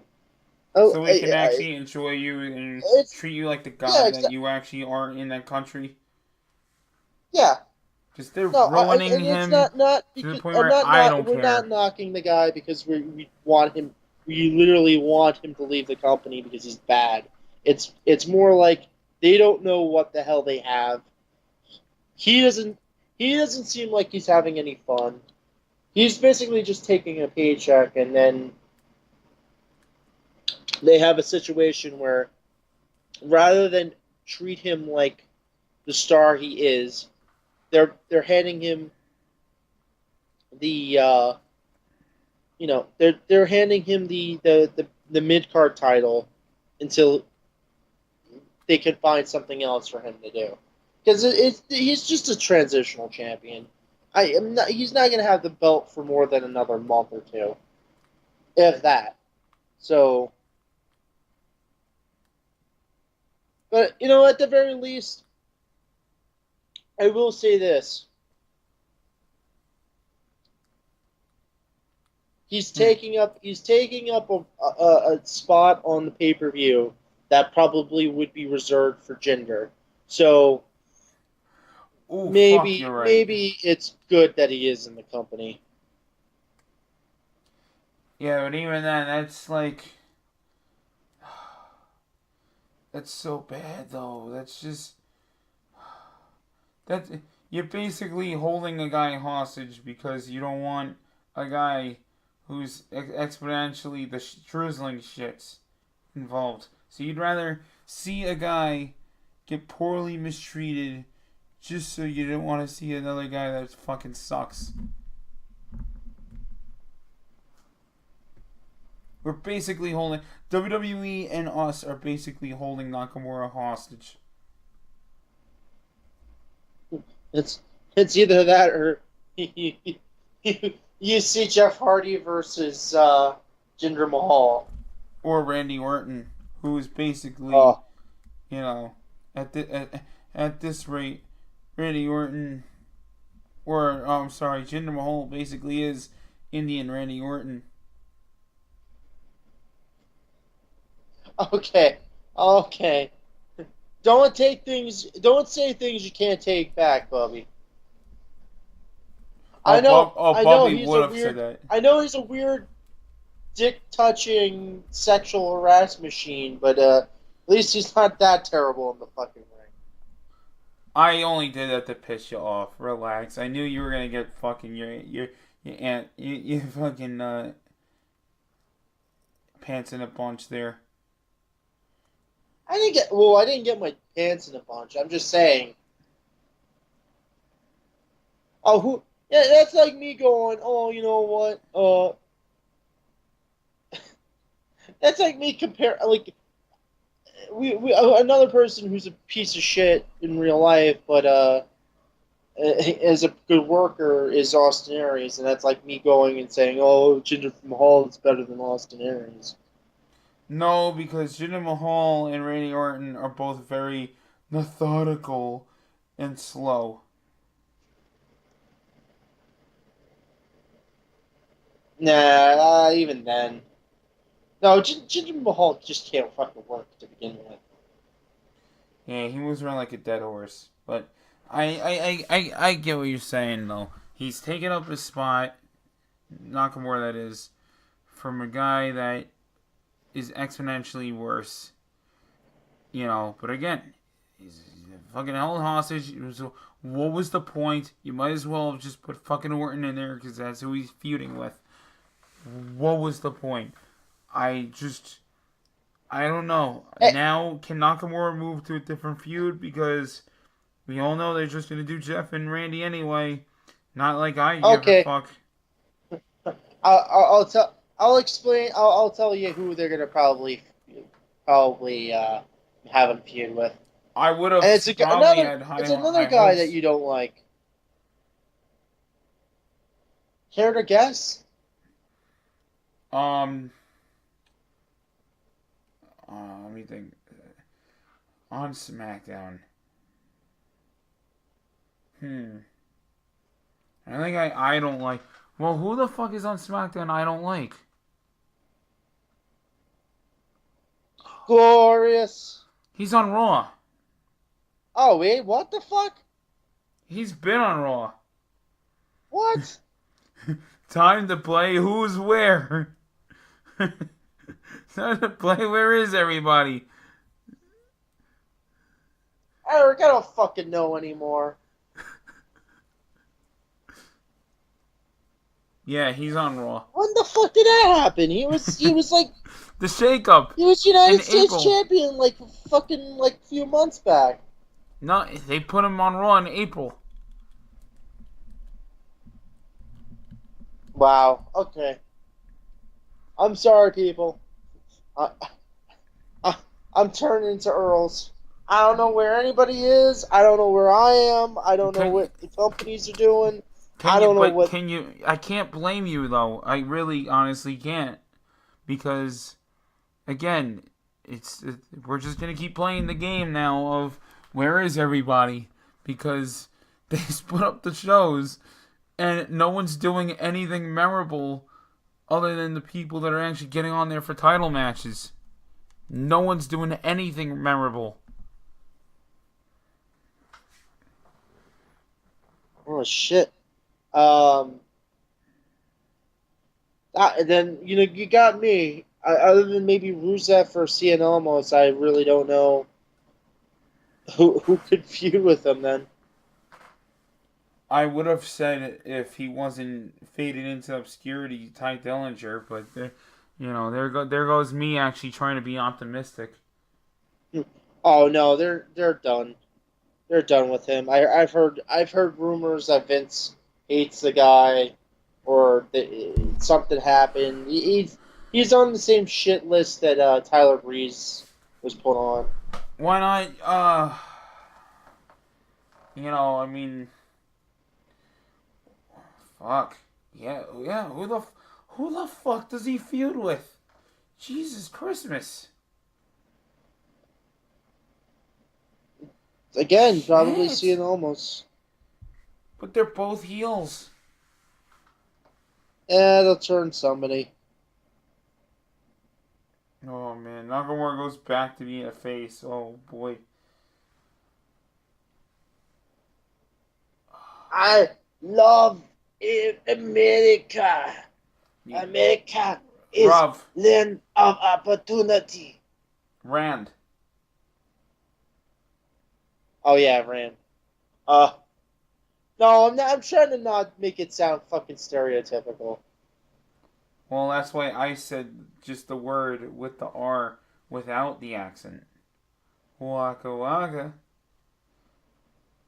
No, but anyway, moving on though, because we only got 2 more matches left to talk about here. Let's just get through it. Yeah. So, Ronda Rousey beats Alexa Bliss, gets the Women's Championship. Oh, and Natalia. Another splash match. Yeah, but nice thing though, Natalia does come out to Anvil's jacket. That was cool to see. Yeah, that was pretty cool. I don't get Ronda's makeup though. That. I don't get Ronda's makeup though. I don't get what she was going for. Yeah, what was that? Tell you what, to me, I know, me being the fucking sad sappy mark that I am, she just looked like she was putting on fucking Mantar's makeup.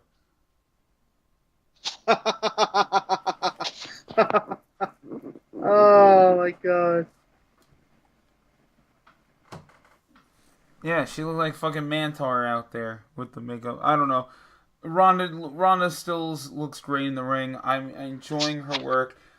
Um, you What know, the hell is that move that What the hell is that move that she did though? It looked like a reverse F5. oh yeah, she's been doing that. That's her. That's one of her finishes. She thinks she just calls it the Rousey Slam or the Rowdy Slam or something like that. And I don't know. It's okay. Eh. It's okay. I don't know.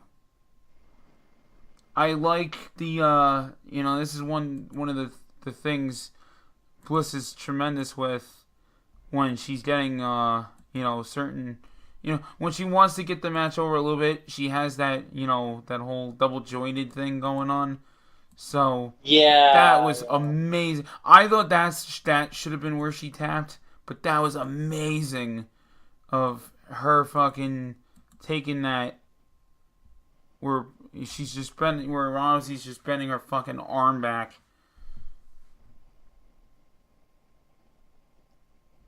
Yeah, Yeah, I that mean, should have you've been. seen. Well, I mean that it reminded me a lot of that spot where oh god, months back when she uh was it in the feud when she was with in that feud with Sasha Banks where she like made her look Yeah. like she dislocated her arm or something. Yeah. Yeah, it was. Yeah, like that had shades of that. I do like it. I mean, a lot of these women are doing that where they have like they are double jointed, so when they get like kicked into like the arm, it's like remember like and it was like that Dakota Kai spot where like I mean again this is another reason I love Janet Bates, but that kind of also reminded me of that spot with the you know she does with the kick to the elbow, Yeah. kind of that like limp spaghetti look, like a wet noodle. Yep. So, Yeah. But um, I'm glad. it was an easy squash match. Yeah. That's what we were kind of expecting. Now here's the part where I start getting fucking offended. Here's immediately where I start flipping out. So you'd think Ronda Rousey, box office draw for UFC, one of the four horsewomen from UFC. She hits a new career goal. She achieves a goal in her new career. You think, oh, let's make this look as real as possible. Her, let's have Shayna Baszler and the other two girls, the four horsewomen together, hugging it out, whether it be backstage, whether it be on the ramp. You'd think, and then plant a little bit of a seed for eventual Shayna Baszler Ronda Rousey feud on Raw. No, we take Natty, which again, fine, you know, she just had some really unfortunate happen, losing her father. But more so, she's been her coach, her trainer, behind the scenes, fine. But the thing that got me was, oh, we have to be there because I'm having the match against her at the Women's Evolution pay-per-view. And we're all strong, independent, powerful women. And I need to be in there with Ronda Rousey. Oh yeah, I forgot Vicky City Bella. Oh, Fuck. I immediately just wanted to throw something at the fucking television. Immediately just lost my shit and was just so infuriated because I can't believe they actually think in their wildest dreams that fucking Silicone Bella there has a snowball's chance in hell going against fucking Ronda Rousey.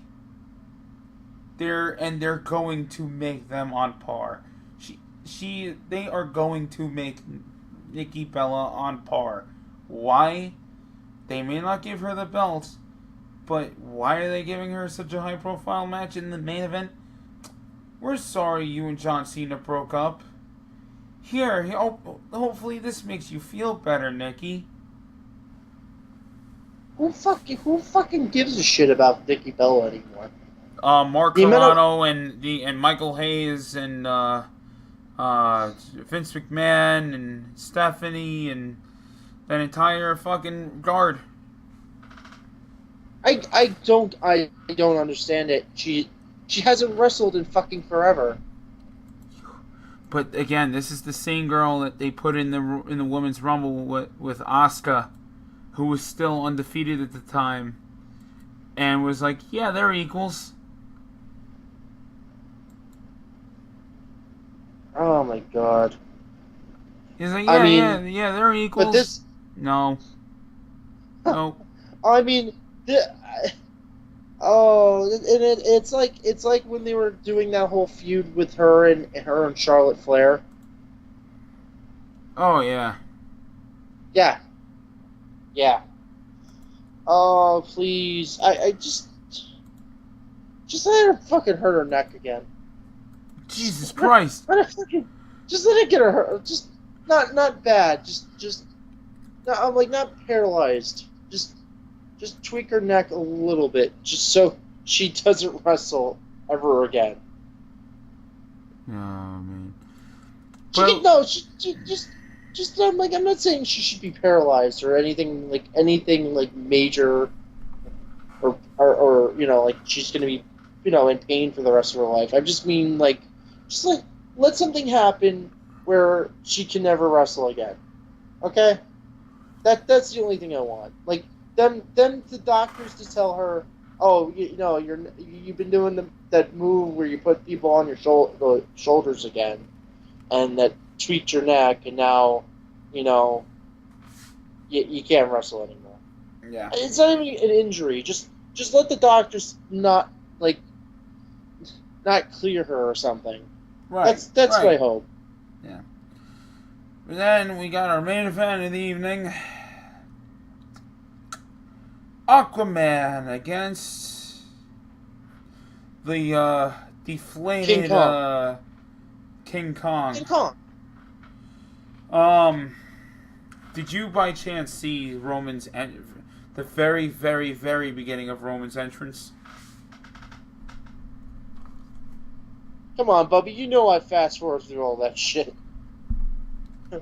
I get to the fucking mid part of the match, the middle of the match where they start doing the the entrance.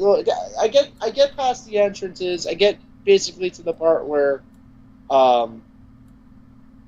they start announcing everybody, and then I basically fast forward to the mid part of the match so I can just see all the spots and then call it a life. Okay, so yeah, no problem. So I'll send this to you right now. So what you're meaning to tell me is you didn't see one of the most douchiest things you'll probably ever see them doing, in quite some time. You mean you didn't actually see the big dog?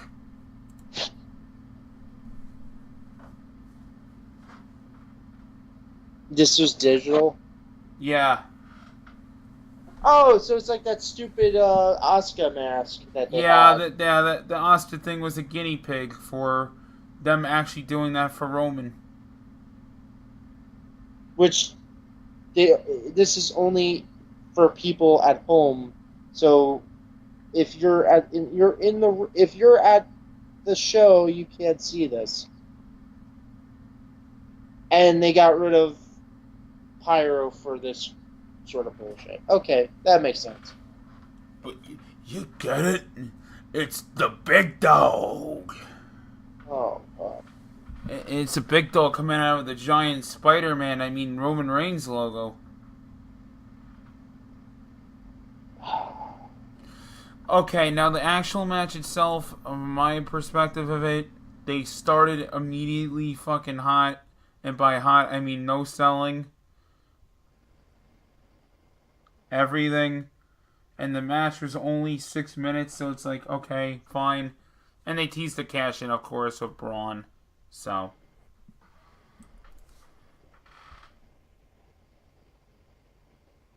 I really, at this point, we kind of got what we wanted. We got the belt off Brock, so now we can actually see a fucking belt at the shows now. And as bad as we wanted, we wanted Brock to be champion, the Universal title years. for fucking like 26 years, be buried with the fucking belt. So he's technically still the champion, even beyond the grave. Oh god, we didn't get what we wanted. Vince got what he wanted, though. The crowd was cheering. The crowd was cheering when Roman They weren't won. cheering Roman. They were cheering that the pay-per-view was over. Now they can go the fuck home. The crowd was cheering, and Vince is back there going, "It fucking worked. It worked. I did it." Yeah, if he believed it worked, do you think he would have put fucking Roman with the Shield again? Get fucking real. If it believed it worked, you mean to tell me they wouldn't have send? You mean to tell me they wouldn't have to send Braun out there to tease a cash in? Because we all know if Braun didn't show up there and they just did the match as is, a lot of those people just went home. They legit trolled the crowd. What the fuck was up with that? Why did they even do that? They trolled them. They trolled Brooklyn.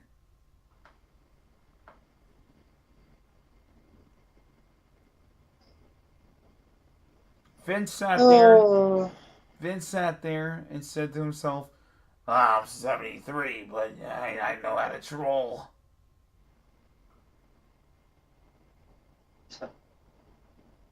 Oh, you know, it would have been even more of a troll move.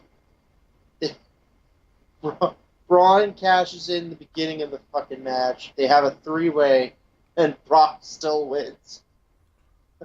That would have been the fucking biggest troll move. So yeah, no, we got off with, you know, some measure of the fans going home semi, you know, I'm at least somewhat hopeful, because now we still have the situation of, you know, the Shield coming back together.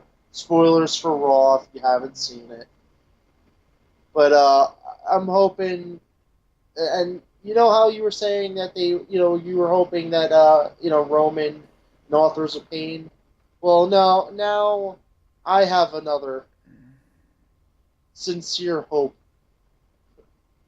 Braun and the Authors of Pain. No, only because can they actually become faces? Why not? What the fuck? You know WWE's gonna look there and go, oh, they gotta be heels. And I don't want Braun as a heel. They're probably gonna keep him as heel anyway, so whatever. Hey, right now, I have no idea who's heel or face in that feud, because Braun's teasing that he's gonna cash in, and then you have Seth and Dean come out and beat the shit out of him. So, well, who the hell is supposed to be the heel or the face there when you triple teaming the guy to put powerbomb, into a table? Who the hell is a face or a heel? We don't even know who the hell is even there.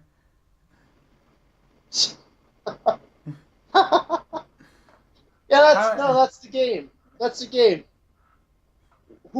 Who's on what roster, and name whether or not they're a face or a heel.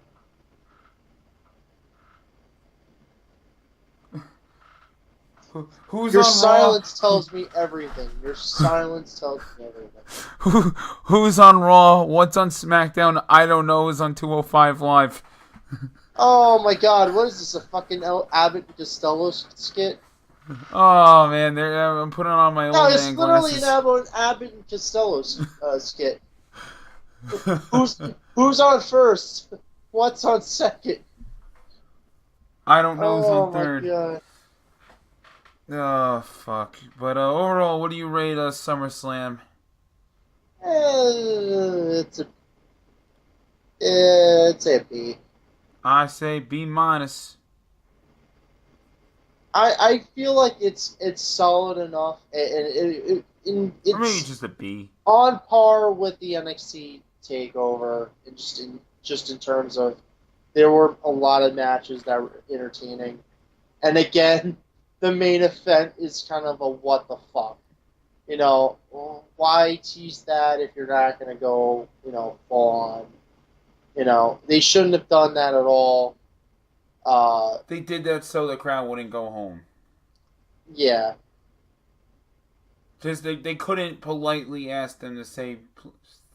Please stay for 10 more. No, please stay for 6 more minutes. They legit had to troll the crowd just so they could sit there and hope for something to happen.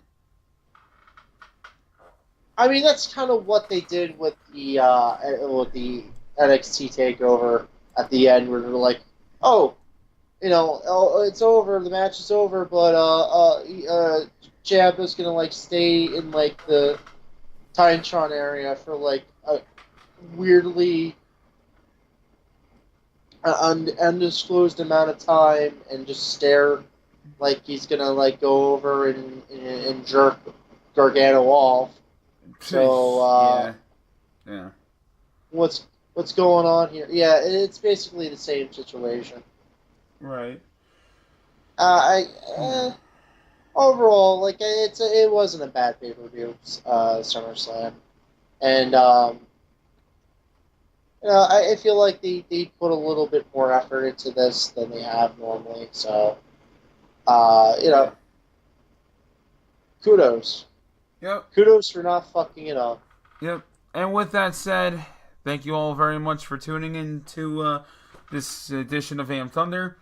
I'm going to let everyone know, though, that this week there will not be a Kayfabe Talk Radio. Instead, you just got a more extended version of AM Thunder with a little news tidbits sprinkled in. Anything we talked about or that I threw in there with Matt Hardy and Jason Jordan.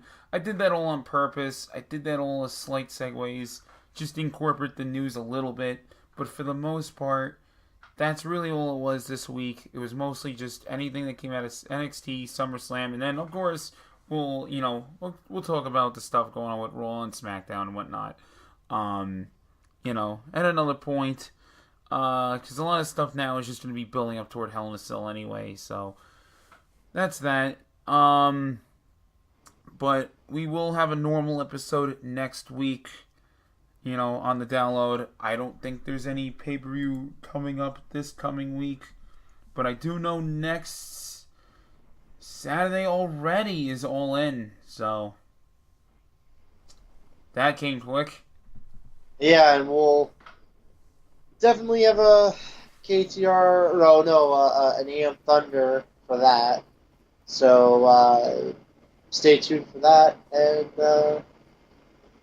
I'm going to let Eric plug some shit, and then we're going to let you go. Yep, so... Because you've been listening to us bitch about shit for a couple hours now, so...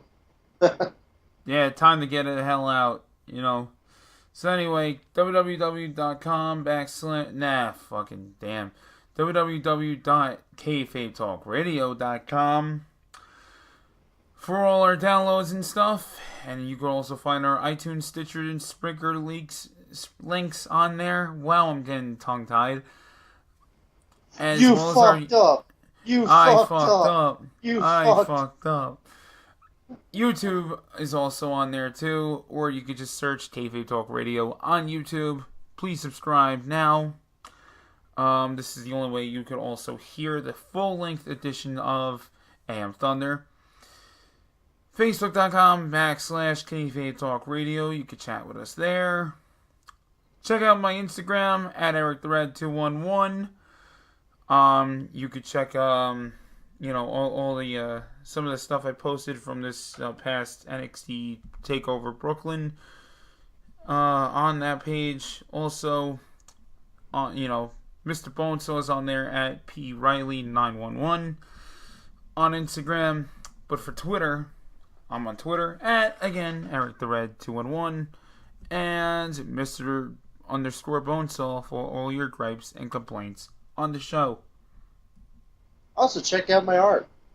Yeah, check out his art. Everybody else there liked art. Bitches love the art. And by bitches, I mean you marks. Y'all bitches. Fuck y'all. Till next time, keep it kayfabe. Bitches.